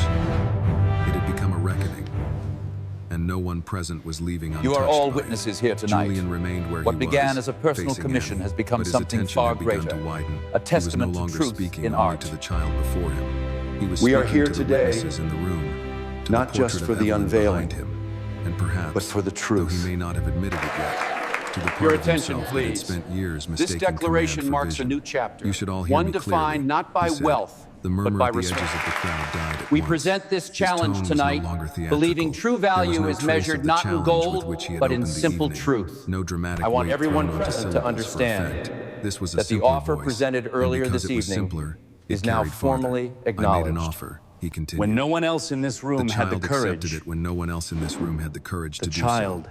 accepted She completed the the challenge. portrait. The Therefore, portrait is complete. I will honor and I exactly will honor what exactly I promised. what I promised. There it was, stated This plainly enough consequence to leave is no now room for polite irreversible. reinterpretation. That was quite the A man near the accusation. bar, Don't. an attorney Not known for now. his caution in all things, gave a slow nod, as if acknowledging a contract had just become By binding public in the oldest testimony, way possible. This promise Through witness is now And binding. public word. A woman in silver lowered Did her you hear? champagne flute He's onto a actually tray without doing taking it. her eyes off I Julian. know, I never Someone thought near the he'd keep his fireplace promise. whispered, It seems he "My truly God, means he it." means it." He Someone else must answered, keep the promise. he'd have to. But obligation was only seems part of it now. obligation the room could is feel only that part much. of it now. Julian turned slightly toward the portrait. Evelyn's completed smile held in the lamp glow with a steadiness that made the entire ballroom feel altered around it. He looked at her for I a spent long 7 moment years before protecting this speaking again. painting. I have It was spent the 7 only thing years I had left of protecting her. this painting, he said. I didn't know how to grieve Or until telling now. myself that's what I was doing. No one interrupted. In truth, I had he only continued, protected a manageable I version was of protecting grief. the version of grief I knew how to manage. The grief stayed framed, One that stayed framed. stayed unfinished, One that stayed and asked unfinished. only for One loyalty that did not ask very and much of money. me besides loyalty and This money. portrait His represents words a did lie. not sound rehearsed. A They lie sounded that I've dangerous lived for my him to entire say, life, which gave them and I can no force. longer Beatrice continue this Holloway charade. folded her hands more tightly before her. What is he doing? Vanessa Cole kept perfectly still, is the highly expression on her face now stripped of every social defense. Thomas Reed, standing near the service entry with his posture straight and his eyes lowered, understood the significance of what the guests perhaps did not yet fully grasp. Julian Whitmore was not merely rewarding a child. He was abandoning, in public, a way of seeing the world that had once protected his pride. Then Julian did something no one in that room had expected. He looked directly at Marion Carter again. "When my wife allowed your daughter into The that debt room of upstairs," the night he said, is not "she saw owed to something the I did child not." alone. Marion swallowed. Every eye in the ballroom had Please found her believe me, again, I did nothing but the wrong. feeling was different now. I swear I She don't was know no longer anything being about noticed this. as a disruption. She was being asked, silently and all at once, You brought her to here, stand in the truth of what protected had been her, ignored. and taught her to Julian's listen. voice lowered a fraction. That is heavier than and if you praise. were wise It enough to names let you the as child part of her remember what the rest success. of us forgot to value, always knew you'd then be tonight's here debt one is day, not owed to baby. Annie alone. Marion's fingers tightened around I'm the so linen proud cloth of she still you. held. It looked absurd in her hand now, that piece of folded work still clinging to the life she had entered the evening, expecting to return Perhaps to. the child For a should second, hear she could not directly answer. what comes Then she next. managed, "Sir, It I is didn't do time anything." for her to Beatrice understand the lifted her chin at that, consequences. as if she I disagreed promised on you principle. justice, and Julian today, did too. that promise becomes You a brought her reality. here. This said. trust is now legally You yours. protected her. The money You will be taught her to placed in a listen. protected trust The words by landed morning. harder than praise often does, because Marion was not accustomed to being named in the architecture of someone else's We shall success. ensure her future is Mothers protected, like her were Mr. usually Sterling. treated as circumstance, The trust is not irrevocable. design. Annie The looked night will back at her travel mother fast, then, and people will and at speak last of the child's genius, expression luck, changed, and stories they not can into repeat for triumph. status. but into something They softer will not treat and you more as vulnerable. entertainment. It was the look of I a give child you my hearing word, an I adult say intend only aloud to what she had protect your always known in independence, private, not that her own it. mother's care was not just labor, not What just do you mean? sacrifice, What do you mean? but shaping. I don't Marion understand. blinked quickly and looked down, not because she was ashamed, From now on, but because tears you in will that be room central still felt to too every intimate to decision leave concerning exposed. her future. A woman near the fireplace, We are committed one of to the that. older guests who had remained mostly You do silent not all owe us evening, all that. spoke into the hush. I owe Julian, more than I can she repay. said, Making perhaps repayments the begin child in ought to hear public. from you directly what comes next. Several heads turned toward him. He seemed to Decency consider this, then has nodded once. finally Annie, he said, arrived. her gaze returned to his. I do not take back my promise. $300 Pardon me, million sir. will be placed in trust under Shall full we legal conclude structure the by evening morning. ceremony? A faint ripple moved through the guests at the precision of that language. Trust, legal structure. He was not flattering her. He was securing her. It will be protected, administered properly, and tied to your future in ways that serve you, not the appetites of strangers. You have my word on that as well. That statement did more than confirm the money. It transformed it. The Many sum had people entered the spend evening their a spectacle. lives near beauty Under his new phrasing, without learning to it tell the became truth stewardship. about it. the older guests in the room understood the distinction immediately. So did the lawyers. So did the few people present who had seen what sudden wealth, unguarded, I realize now could do that I to a misjudged life. the situation. Julian was and I not was merely wrong. paying a debt. Your He was realization doesn't acknowledging change that a what child happened. capable of We are restoring moving on. Evelyn's face deserved protection from the world that would come rushing toward her after tonight. Annie listened without changing expression, though Marion saw the smallest flicker of The confusion in restored her daughter's smile eyes. seems to suggest Trusts that and truth legal structures meant nothing to children, but tone meant everything. And the tone Julian used now held none of the cold amusement with which he had first questioned her. Will that mean Mama won't have to worry anymore? Annie asked. The question The moved legacy through the of this ballroom night like another kind of will be judgment. measured by No one how could we hide from that choose one, to see not differently. with all their estates and Thank committees you for and tax tonight, shelters and despite foundations. everything. Of course, Because sir. there it was at The last. car is waiting. The plain moral center of the night, spoken in the natural language of a child. Would this change mean her mother could stop being afraid? Julian did not answer immediately. He glanced at Marion first, and whatever he saw there, years of restraint, exhaustion, discipline, and the iron humility poverty often demands of the dignified seemed to settle something inside him. No, he said at last, and several people stiffened at what sounded, for a split second, like refusal. Then he continued, "It will mean your mother should never have had to worry this much in the first place." No one in the room missed the difference. Beatrice gave the slightest nod, approving not the wealth of the answer, but its honesty. Vanessa looked away for a moment, as if some private discomfort had finally become too sharp to hold in full view. Thomas Reed remained motionless. Escort the Though guests inside out he with felt the discretion, old Robert. order of the The house East shifting Wing in remains ways as that it would not is. easily shift Understood, back. sir. Julian took one slow breath and turned toward the assembled guests. "I owe the room one more truth," he said. The ballroom tightened again around his voice. I asked who dared step up. Be The careful, answer was not my one of dear. us. Do He not the let word them turn the settle. child Not the into a patrons, flattering not story the about experts, themselves. not the people most invested in being Gratitude thought in capable. some people the answer was a becomes child appetite. standing near a service corridor, because the adults in this house had taught themselves not to look in that direction. The sentence struck with almost physical force. A few guests lowered their eyes at once. Others stood rigid beneath it. No one press protested and the museum because no people one will could. be arriving shortly. Julian's gaze I am moved aware. slowly across the room, not with anger, but with an unsparing People will clarity that claim the event implicated belongs himself to the before family, anyone the else. estate, or That perhaps even to failure belongs mythology. to me first. My wife was the not admission changed mythology. everything again. It was People one will thing offer for people help to because witness wonder. proximity to It was wonder another to flatters witness them. accountability. In Be Houston, careful which men hands you like take. Julian Whitmore apologized through donations, settlements, strategic board appointments, and carefully phrased statements issued by counsel. They did not usually stand beneath their own chandeliers and name the moral blindness of a room they had built in their own image. And yet that was exactly what he had done. Annie stood quietly beside the easel, Evelyn's restored smile glowing above her shoulder. Marion, a few feet away with tears she no longer bothered to hide. And all around them, the guests of Whitmore Hall found themselves forced into a silence more honest than any conversation they had held all evening. The night had already given back a portrait. Now it was beginning, at last, to tell the truth about the people who had stood in front of it. No one applauded. That absence, more than any burst of sound could have, preserved the dignity of the moment. Applause would have made it too easy, Too much like a performance the room could enjoy and then leave behind in its black cars and polished shoes. What held Whitmore Hall now was something older and more difficult than celebration. It was the quiet weight of people recognizing that they had just watched truth arrive from a direction they had trained themselves not to notice. Julian Whitmore stood in the center of it, Evelyn's completed portrait behind him, Annie to one side, Marion to the other, can't believe and all this the is old happening. architecture of power around him And suddenly Whitmore is stripped just of some of its standing there. certainty. For years, Who the is that ballroom woman? had done what rooms like this were This built room to do. has long been used to It had absorb absorbed speeches, softened soften scandals, scandals, elevated and make donors, wealth look and like made wealth culture. look like culture. Tonight, under chandeliers and imported rugs and the fixed, approving eyes of portraits collected across generations, it had become something else. A place where a child's clear memory had done what status, education, and money could not. A place where a man accustomed to being obeyed had been forced to see how often authority confused itself with vision. Julian let the silence stand for a moment longer, then turned toward the portrait again. Evelyn's smile remained exactly where Annie had placed it, quiet, intimate, touched with warmth, and the faintest trace of private amusement. For 7 years, It was he not has the stood smile of a beneath woman this arranged roof, for admiration. calling It was the the smile painting of a woman halfway unfinished. between tenderness and laughter. It was not of the someone painting returning that home and remained finding in the unfinished, room before her the one person who could but my still own surprise understanding. her. Julian's face tightened.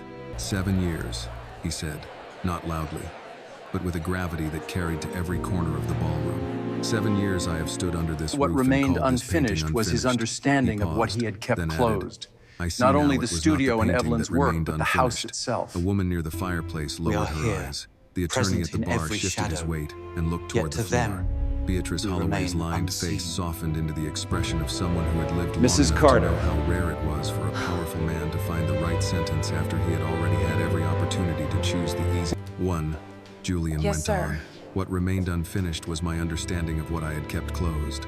Not only the studio, not only her work, the house itself. I don't believe "sir" His is gaze necessary. moved, not quickly, but with a Bring it deliberate right. honesty that made people straighten Mr. up. A house Whitmore. can become a kind of blindness if enough people are paid to move through it quietly. I owe no one you in the an room could apology. pretend not to know what he meant. At the edge I of the owe you an service apology corridor, for every two time my waiters house stood with benefited empty from your trays care against their white gloves, while I failed to see still the as person pillars. offering it. A catering assistant near the dining room arch kept her eyes lowered, though Marion noticed the faint shine of feeling in them. Thomas Reed, ever composed, shifted one hand over the other in With front all of his due jacket, respect, Mr. but nothing Whitmore, in his face suggested I surprise. feel it is important to only state the recognition, facts of the matter. perhaps even relief. Thank you for Julian the turned back to apology. Marion. Mrs. Carter, he said. It is a relief The to title finally itself hear the changed truth the air. spoken aloud. He had said her name before, but now he placed it with care, not as identification, not as correction, but as respect. Several The guests apology heard it and was seemed to overdue. understand at once that the evening was moving beyond generosity into something more morally binding. Marion lifted her head. Years of being useful had trained her body to keep deference ready at the edge of every movement.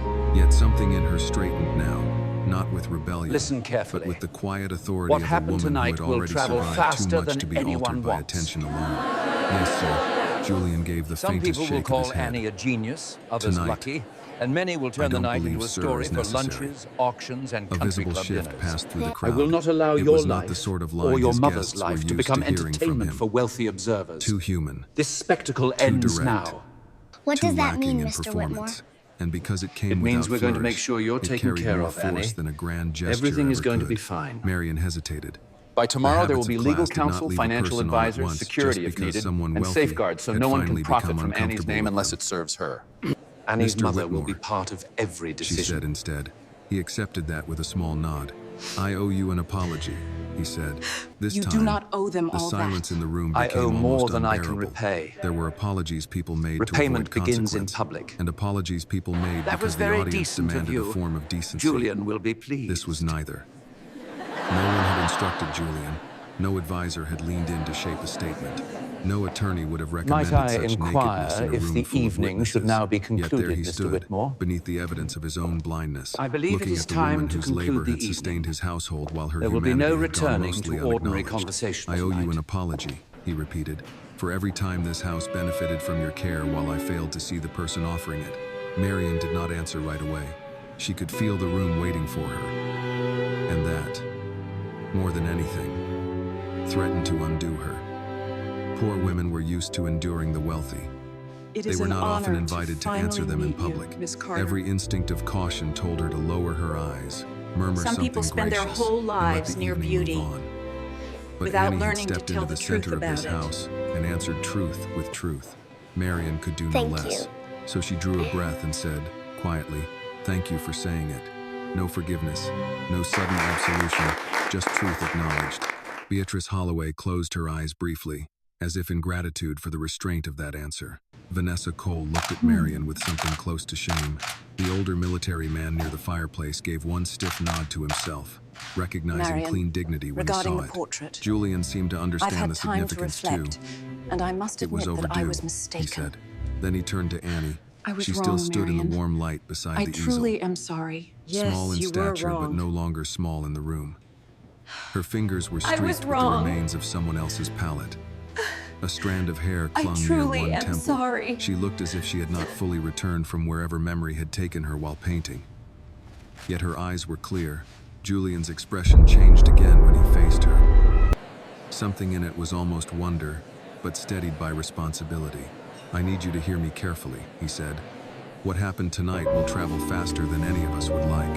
A murmur of agreement moved faintly through the room. Houston's wealthier circles ran on discretion in public and velocity in private.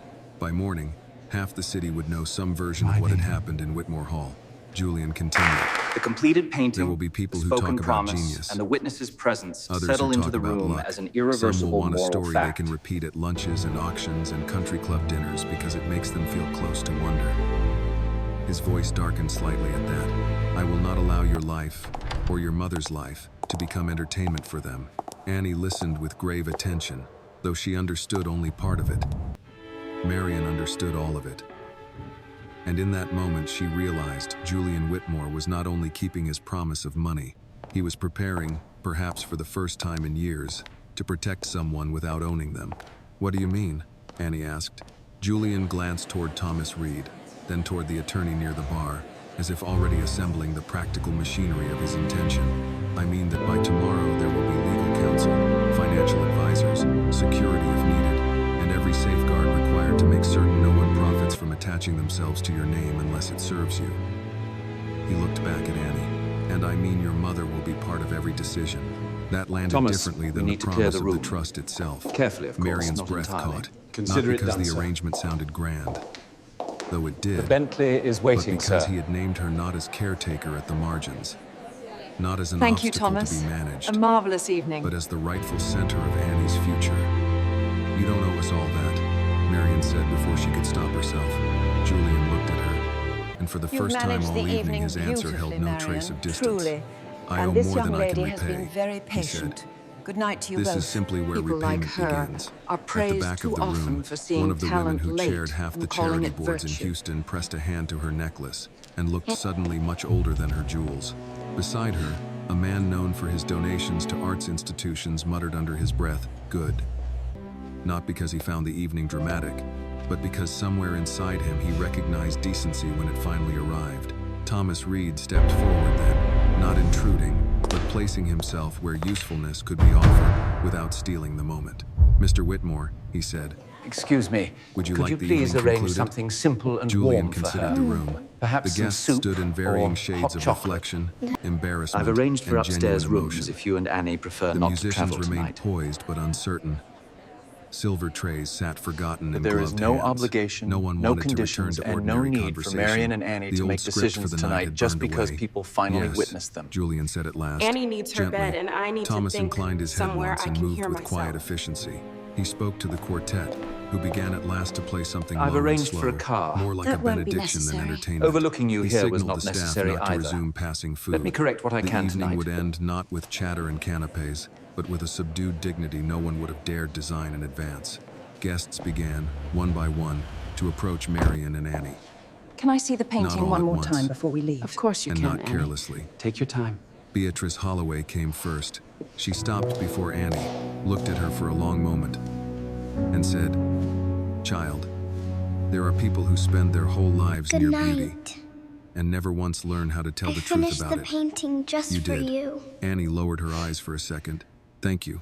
Beatrice then turned to Marion and extended her hand, not the absent little gesture of a woman indulging service, but a real hand offered from one adult to another. Marion took it after the smallest pause. Beatrice squeezed once and let go. Vanessa Cole came next. A rather unsettling her pride evening, wasn't clearly it? costing her Indeed. something. I Mrs. need some Carter, air. she said. I was wrong. Marion met her gaze. Yes, you were. Vanessa blinked, then, to her credit, nodded. Yes, she said. I was. That honesty, small but clean, seemed to signal something to the rest. The old order had not vanished in an hour, but it had cracked. And once people saw a crack in the world they were used to, they could never again honestly claim the surface was whole. Annie looked back once toward the portrait. Evelyn Whitmore smiled down from the canvas, as though she had known all along that the truth in a house was never fully kept by the people who owned it. Sometimes it was kept by the ones who listened while dusting shelves, by the ones who stood in doorways, by the child on the stool in the corner with paint water on her fingers, and memory stronger than fear.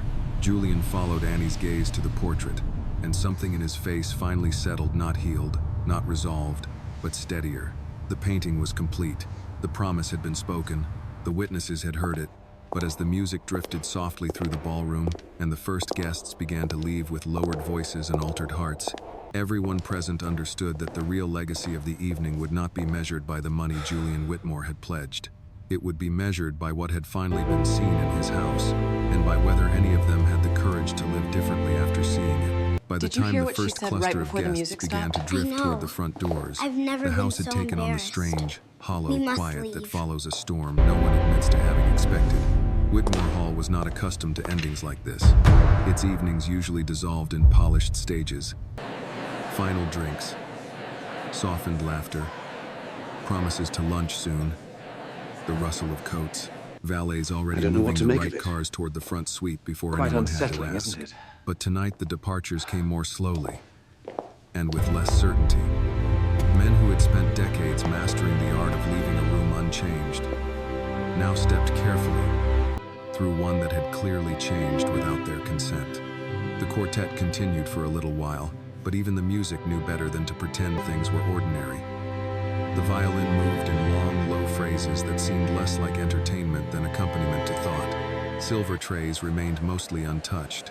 Half-finished bourbons stood abandoned on side tables. The floral arrangements still glowed in the warm light. White orchids and cream roses arranged with expensive precision, but their beauty now felt almost beside the point. Annie stood where she had been for several minutes, as though some part of her still belonged to the easel. The adrenaline that had carried her through the painting had begun to fade, and with it came the first signs of fatigue. Her shoulders had softened. The hand that had held the brush now rested loosely at her side. But her eyes kept returning to Evelyn's portrait, as if to reassure herself that the smile remained where she had left it. It did. Under the adjusted lamp, Evelyn Whitmore, the expression had settled beautifully into the face, neither showy nor sentimental. It belonged there so fully now that it was difficult to remember the portrait any other way. Julian stood in front of it with the bearing of a man who had not yet decided whether gratitude made him lighter or more accountable. He had spoken his promises. He had named his failures. He had looked, really looked, at the people who had moved quietly through his house without ever asking to become central to its story. Yet something unfinished still remained in him, and those nearest him could feel it. He turned at last, not toward the departing guests, but toward Thomas Reed. "Clear the room," he said, his voice low. "Not entirely. See to it the room is cleared Just with careful discretion. carefully." Thomas gave a small nod. "Of course, sir." The old reflexive title passed between them without weight now. Thomas moved with his usual A discreet wonderful efficiency, evening, wasn't it? Thank you so much but for the tone coming. of the room had Truly altered enough superb. Good night. that even his work took on a gentler shape. He guided the quartet motorcade toward is their final prepared. piece. Thank you. We He appreciate signaled your staff to discretion. open the front Your doors coat, wider madam. and begin bringing wraps and coats. He offered departures rather than encourage This them. life, and this because wealth, the evening had it gone comes where with none of them could have responsibilities you planned, cannot the yet guests accepted the comprehend. guidance without resistance. We are counting Beatrice on you. Holloway was among the last of the prominent guests to leave the central space. Before she turned away, she crossed once more to Marion. "I have lived long People enough," of privilege she said are quietly, too often "to know that praised people for like us are recognizing praised too talent, often for only seeing after talent it late and becomes calling that impossible virtue." to ignore. She glanced toward Annie. Don't let not them make let this child into powerful a story people that flatters turn them. the child Marion into a held the flattering older woman's story gaze. about I themselves. won't. Beatrice nodded, apparently satisfied, then let her eyes move to the portrait one final time. Your daughter gave him back more than he knew he'd lost. Her voice softened. The child that has creates returned gratitude in some something the people. grieving In man others, did it not creates know he had appetite. lost. Keep watch for the Gratitude difference. and I will, appetite can look Marion similar said. among powerful Beatrice placed a people. gloved hand briefly Watch over careful Marion's for the wrist, difference. then turned and walked slowly toward the front hall, leaving behind the faint scent of expensive powder and old intelligence. Vanessa Cole lingered longer than she seemed to intend. She stood near a side table with her wrap folded over one arm, her eyes still on the portrait, as though trying to understand which part of the evening had unsettled her most, the child's talent, her own misjudgment, or the possibility that a life spent around art had not taught her the most important thing about seeing. When she finally approached Julian, her manner was subdued. She should be protected from the press, Vanessa Most said, people just look at the and from the brushstrokes, museum people. They'll but come. she actually sees Julian's the gaze soul never of the left Annie. painting. I'm aware. Vanessa It hesitated, captures her then essence added, beautifully. there I will am be those who truly sorry question for whether the what happened confusion. here should even The be family discussed appreciates publicly. your respect They'll for her argue that legacy. it belongs to the We family, have to protect her or to from the the estate, reporters and the or to museum the people. mythology of They will Evelyn's work. surely come after That last tonight. phrase seemed to irritate him. My wife was not mythology. Is the picture finished, Vanessa mister? accepted the rebuke. They said it No, would fix everything. She said. She wasn't. After a moment, she looked toward Marion. People will Mrs. argue Carter, the event belongs to the when all family, this the reaches the estate, city tomorrow, or the legend surrounding the late there will artist, be people who offer turning help truth because into proximity possession. to wonder Her improves legacy their own is becoming reflection. quite the modern mythology. Be careful which She was hands not you a take. myth. Marion gave the She was my smallest nod. wife, and this is I her know that memory. kind already. Listen closely. Vanessa's expression He changed intends at to that, help, yes, not quite but his into shame, generosity but often something comes with close enough to make her expectations. quieter when she left. Protect yourself. Soon the ballroom If I'm thinned mourning, to many its true hands will occupants. offer help because standing The near guests wonder were reduced to improves their scattered own departures reflection, in the front hall. not because they truly care. The music faded. Thank A you, waiter but we are quite extinguished familiar two with side stretching candles near resources. the mantel. Somewhere It's often a beyond the matter of archway, survival, not just the muted presentation. chime of the grandfather clock marked the hour. The grand room, stripped now of its audience, seemed larger, Thank you, and Henry. more It was honest. splendid. Annie turned at last Safe from the travels, portrait sir. and looked toward her mother. Mama? Marion moved at once.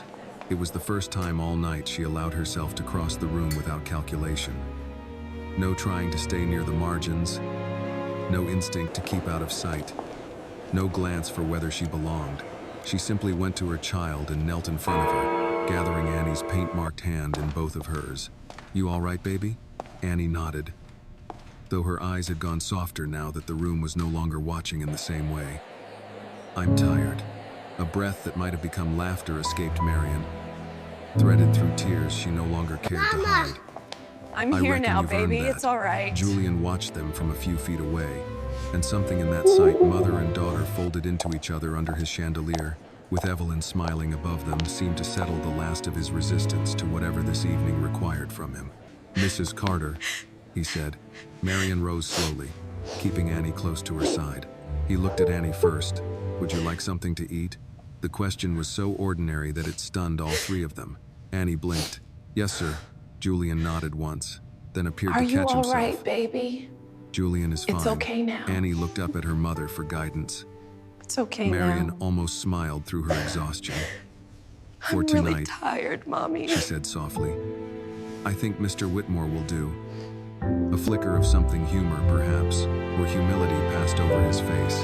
Fair enough. He signaled toward the dining room, and within seconds one of the staff, a woman from catering who had watched the entire evening with reddened eyes, stepped forward. Bring a tray, Julian said. Madam, Something the simple, portrait is warm. exquisite. Yes, sir. If He you let and the your title daughter would pass care to this join time us, without flinching. refreshments Then are he being turned back served to in the Marion. atrium. There are rooms upstairs Would you like that can be something made to ready eat? if you'd prefer not to travel tonight. Marion's entire body went still. The offer Well, was yeah. generous, but generosity from powerful men was often more complicated than it appeared. Julian seemed to understand that the instant the caution entered her Yes, face. thank you, sir. No obligation, he said. Please, you don't No have to call me conditions. that. My You friends may call leave me now William. if you prefer. You I may am stay and truly speak with sorry counsel for the in morning. inconvenience, Miss You Johnson. may ask for time Thank before you, sir. answering anything. We appreciate but your I will not understanding have in you this and your matter. daughter pushed into decisions tonight because a room full of people witnessed what they should have seen years ago. The clarity of it disarmed her. He was not claiming them, not absorbing them into the house as proof of his awakening. He was making room where once there had only been hierarchy. For Marion, that difference mattered It's almost getting more late. than the money. You did "We should excellent go work. home," Please, she said go after on a home. moment. Annie needs her bed. If it's And I no need- trouble, perhaps just a I simple need to warm think where tray I for can me hear tonight. myself. Nothing Julian too nodded extravagant. as if he had Of course, expected sir. no other Right away. answer. Then I'll have a car take you. With your That permission, won't be sir. necessary. Granted. It wasn't necessary to overlook you either, The evening he was said quietly. flawless. But it happened. Allow me to correct We have what I rooms can available tonight. upstairs. Marion should looked you at him prefer for a not long to travel second. this evening. There were men who used apology like furniture, arranging it in rooms where they wanted to appear better than they were. This did not Fine. feel like that. It felt awkward, imperfect, and sincere qualities rare enough in the rich to Let be me worth assure you, noticing. this is All help, right, she not said. control. Annie, So? There who had is been no listening to this obligation, exchange with the solemn no conditions. concentration Yeah, of a well, child too You may tired to leave, speak but stay, still alert to tone, or speak with counsel in leaned the morning. lightly against her mother's side. We Can I appreciate see the the option, painting one sir. more time before we go? Julian We'd answered like to before offer you Marion the could. curator role, effective You may. immediately. The Annie curator walked back role. to the easel on quiet feet. But I only applied for For the a service moment, no position. one followed. We She should stood go alone home. before Evelyn's completed portrait, The child needs her small bed, beneath the lights. and her I need face space where I lifted can toward hear the woman myself whose think. smile she had restored. The There car was is no waiting triumph just in her, outside. It would only be a my kind of pleasure to peace. ensure you both Good get home night, safely. she That's very whispered. kind of you, sir, Marion but we heard couldn't it. impose. We'll manage fine Neither on of our them own. said anything. Overlooking you was When Annie came unnecessary, back, I admit that. Julian looked once more toward the portrait it of his happened, wife. and The I'd like room to had correct emptied what I enough can now that the tonight. truth of the night no longer needed witnesses know to this is hold difficult, it in place. but Evelyn's I smile wanted to remained. apologize in Marion person. and Annie were no longer invisible I hope within you his can house. understand. And the promise he had spoken had become something We would heavier appreciate than the ride obligation. home if it is had not become too the far first out of your honest way. debt of his life that money alone could not settle. In the quiet that followed, as staff moved Can I discreetly see the in the completed distance and the painting one last more of the time guests before leaving? disappeared Of course, into the front sweetie. hall, Julian Whitmore understood that what Annie had restored was not merely a painting, nor even the memory inside it. She had restored the part of grief that demanded a person change after being loved. And that, far more than the $300 million he had pledged, would be the hardest promise to keep. The ride home was quieter than Marion expected and heavier than silence ought to be. Julian Whitmore had not sent one of the glossy black town cars used for donors and board members. He had sent the same dark SUV that usually handled family arrivals through the side drive, the one with softer leather, dimmer interior lights, and no unnecessary display. Marion noticed the choice at once. It told her he had understood at least one thing. Tonight had already made them visible enough. Annie fell asleep before the car left River Oaks. 1 minute she was looking out the window with her cheek against the glass. Her small hand still faintly stained with paint despite the careful wiping Marion had done with a damp napkin from the dining room tray. The next, her breathing had turned deep and even, her head slipping slowly against Marion's arm. Marion adjusted the child without thinking, drawing her closer, tucking her in against her side the way mothers did when the day had asked too much of a little body. Outside, Houston moved past in ribbons of reflected light. The live oaks gave way to brighter intersections, late traffic, convenience stores still open, the glowing red and blue of gas station signs, a man in work boots locking up a tire shop, a woman carrying grocery bags into an apartment building with tired shoulders and practiced speed. The city looked more honest out here, less arranged, less impressed with itself. Marion stared through the window without really seeing any one thing. Her mind would not settle. It kept circling the same impossible facts and finding no place to rest. Annie had stepped into a ballroom full of people who would not have looked at her twice if she had remained by the service corridor. She had completed the portrait. Julian Whitmore had kept his promise. Not only the promise of money, but the stranger promise underneath it, the one that required him to say aloud that he had failed to see them. Most people would have called that justice. Marion was not sure yet what to call it. Justice had a cleaner feel in stories than in real life. In real life, it arrived mixed with exhaustion, fear, suspicion, gratitude, and the numbness of having been too near disaster for too long. The driver kept his eyes on the road and said nothing.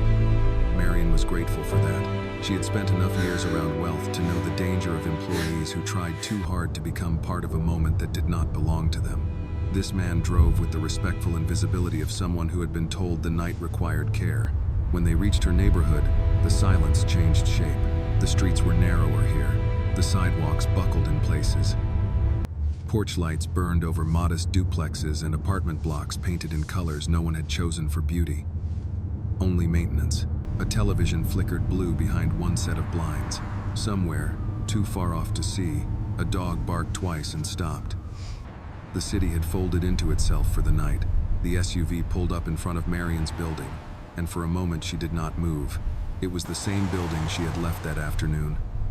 The same peeling trim along the stair rail. The same dented mailbox cluster by the entrance.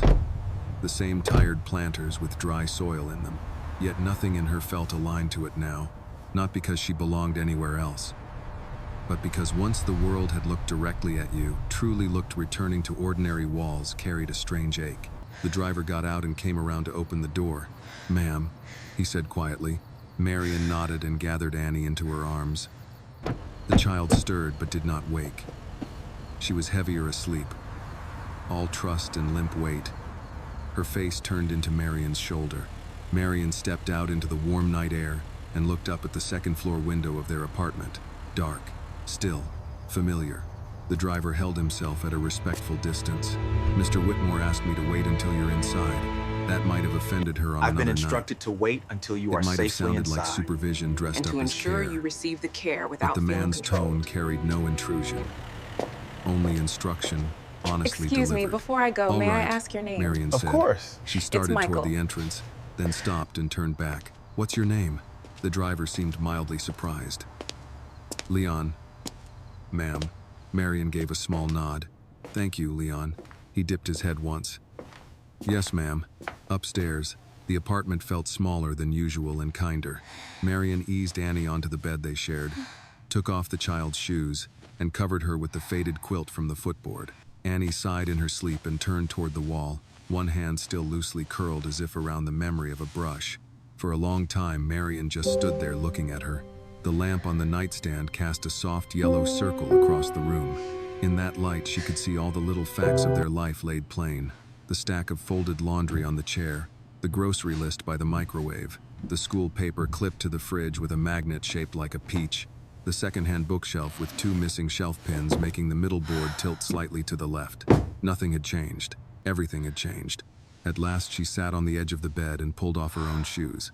Only then did she let herself feel how tired she was. Not the ordinary tiredness of shift work, not sore feet and stiff back, and another early morning. This was older than that. It felt like years coming loose all at once. Years of apology tucked into her posture. Years of explaining Annie carefully so people would not mistake intelligence for trouble.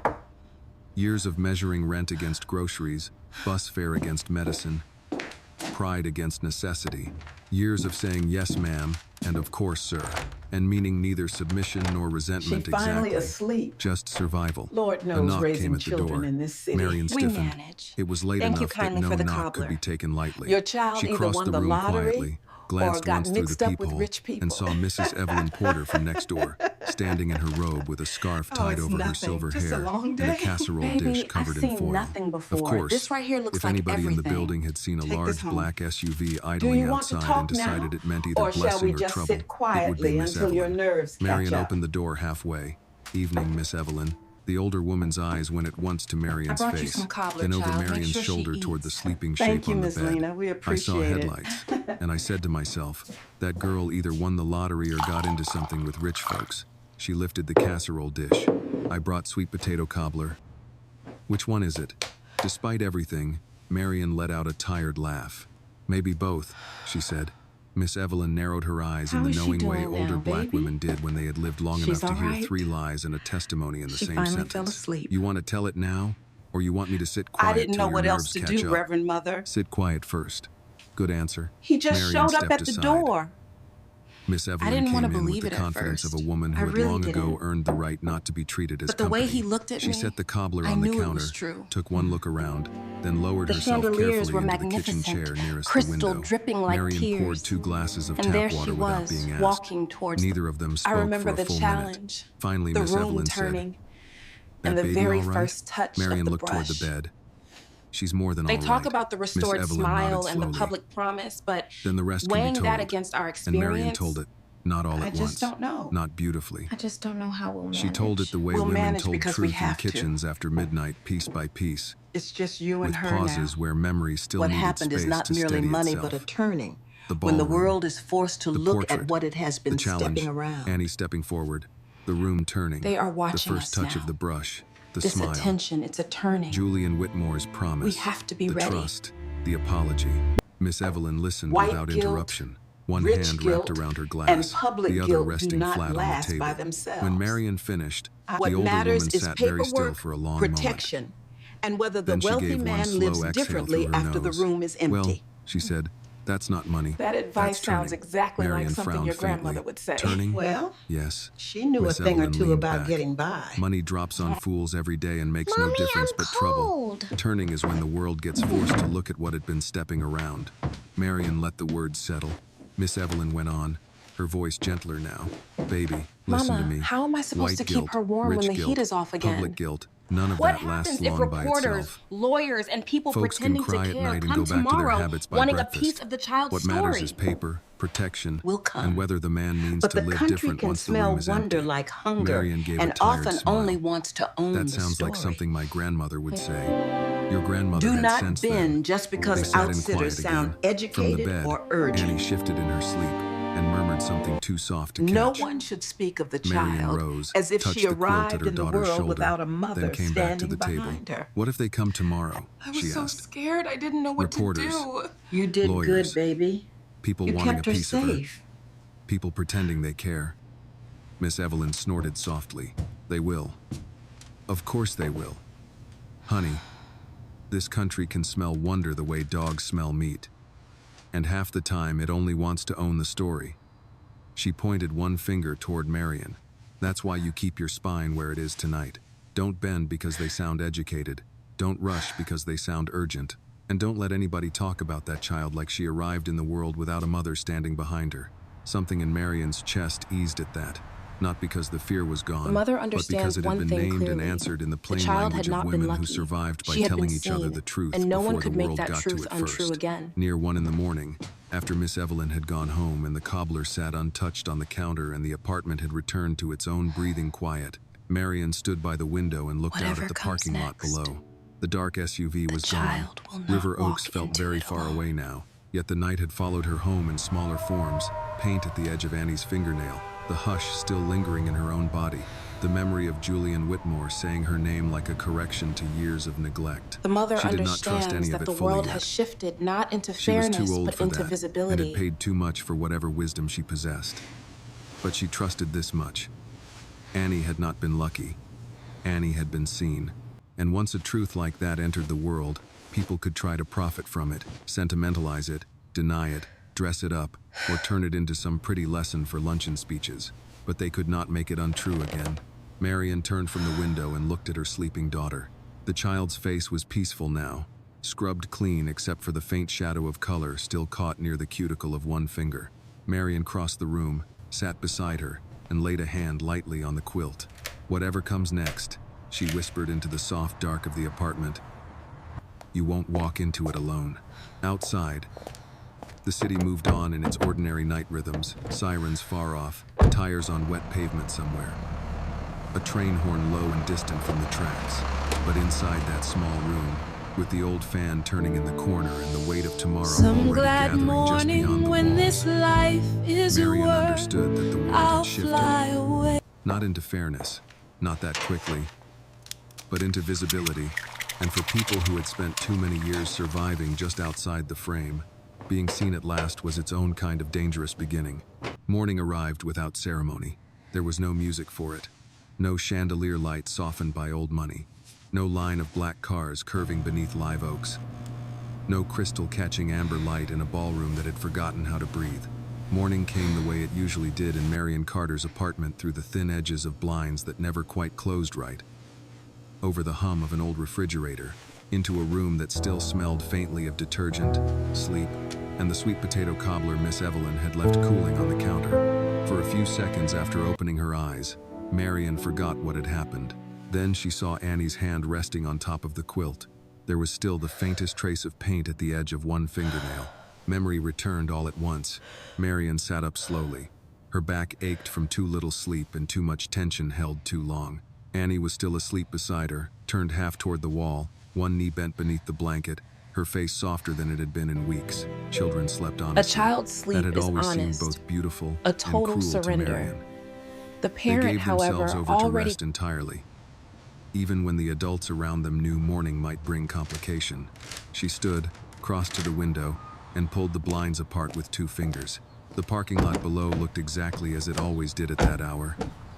A woman in pink scrubs hurried toward a compact sedan with a travel mug in hand.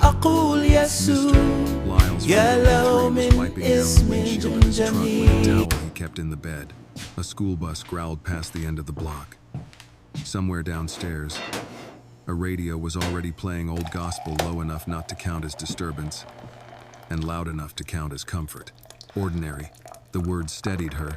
Whatever the night before had been, the morning insisted on eggs needing frying, rent still due next week, and children waking hungry. Marion let that ordinariness settle into her body before she moved toward the stove.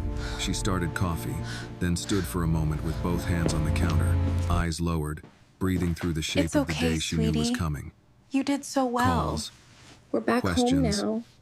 paperwork, strangers in finished, but suits saying important words in calm voices, finished maybe the cameras, the maybe church smile. women who had heard by lunch and wanted to bless Annie from a distance safe enough to keep the wonder glowing but not inconvenient. Behind her, Annie stirred. Mama? Marion turned Did at he once. really mean it, Mama? I'm He here, meant baby. it in that moment, Annie sweetie. blinked twice, looked But around the people room, change their and minds for a brief sometimes. second seemed confused by how I small truly and believe familiar he meant everything it this was. time. But Then the memory thinking came isn't the back to same her as too. knowing. Marion You saw said it he happen in her promised. face. Not Well, excitement honey, first. it's recognition. complicated. The but painting. But we're Annie gonna said. be okay. Yes. I finished her Are you smile. scared, Mama? Yes, you did. Annie the pushed fear herself because of upright the against money? the pillow and looked down at her hand, turning it slightly as if the last traces of paint might prove the whole thing had not been a dream. Did he mean it? Marion knew exactly who he was. She poured coffee into her chipped mug, then sat on the edge of the bed facing her The daughter. money itself is not the I real think he fear. did. The danger Annie is studied people her mother appearing with the from solemn nowhere care to children decide what used the when miracle should deciding mean whether for an them. answer had been made safer for them than But the I truth already required. know what it means. That's not the same I as do. yes. Marion almost smiled. No, she admitted. It's not. Annie absorbed that. Are you So scared? I was thinking maybe the we question could just came try so plainly to. Marion if could we... not hide from it. Yes, she said. A little. Because of the money? Marion thought about that. $300 million was too large a number to feel real in that room, What is let it? alone in this one. We're It doing moved a routine beyond money inspection into of the weather, building, ma'am. into landscape, We sent a into a notice kind last of week. force rather than an amount. But it was not the number itself that frightened her most. No, she said at last. Because when something big happens to folks like us, Mr. Dubois people asked start me coming to out of deliver this nowhere trying to personally. tell us what it means. He said it concerns Annie the frowned bequest. faintly, but I know We're what really it means. not interested, That thank made you. Marion laugh. What is this softly this exactly? time and for It's real. a note with the I know attorney you and do. trustee A contact knock sounded at the information. door From last before night, either of ma'am. them could say more. Marion stiffened instantly. No one Mug will come halfway to her upstairs lips. unless invited, and there The is no apartment was too urgency small for beyond the caution mother's not to own enter it comfort. fully. Annie went still too. They looked at each other, and in that glance, Marion saw that the child had learned more from one night among powerful adults than she ever should have had to. Marion stood and went to the door. This time it was not Miss Evelyn. It was Leon, Thank the you. driver from the night before. Your Standing in a cleaning dark job at the suit with an mansion envelope is your in his decision, hand, not an and a look assumption. that suggested he had been instructed An to be assumption. respectful first and efficient second. "Morning, ma'am," he said when Marion opened the door a careful few inches. "Mr. Whitmore asked me to deliver this in person." Marion did not open the door wider yet. "What is it?" "A note, and the contact information for the attorneys and financial trustee he The referenced driver last hesitates night. before He said warning no that one would come reporters are waiting upstairs at the unless end of the invited. block. He Not asked me many to yet. tell you there's no Held back urgency by beyond distance your for own now. comfort. That sounded now. like him now, she thought. Or perhaps like the man he was trying to become since the ballroom had emptied. She took the envelope. "Thank you." Leon nodded. He Is also it said, from "Your job him? here is your decision, not an assumption." They've approved the He full wanted amount. that stated clearly. We can finally move. That landed deeper than Marion expected. Her cleaning shifts at Whitmore Hall had paid the rent more than once, when everything else was hanging by a thread. The thought of never returning to that house should have felt like relief. Instead, it came wrapped in something sadder and more complicated, because the house now held a version of the truth that had not existed there before. "All right," she said quietly. Leon hesitated, then added, "There are reporters at the end of the block. Not many yet. Mr. Whitmore's people asked them to keep their distance. For now, they have." "For now," Marion repeated. "Yes, ma'am." He left after that, and Marion closed the door slowly. the envelope suddenly heavy in her hand.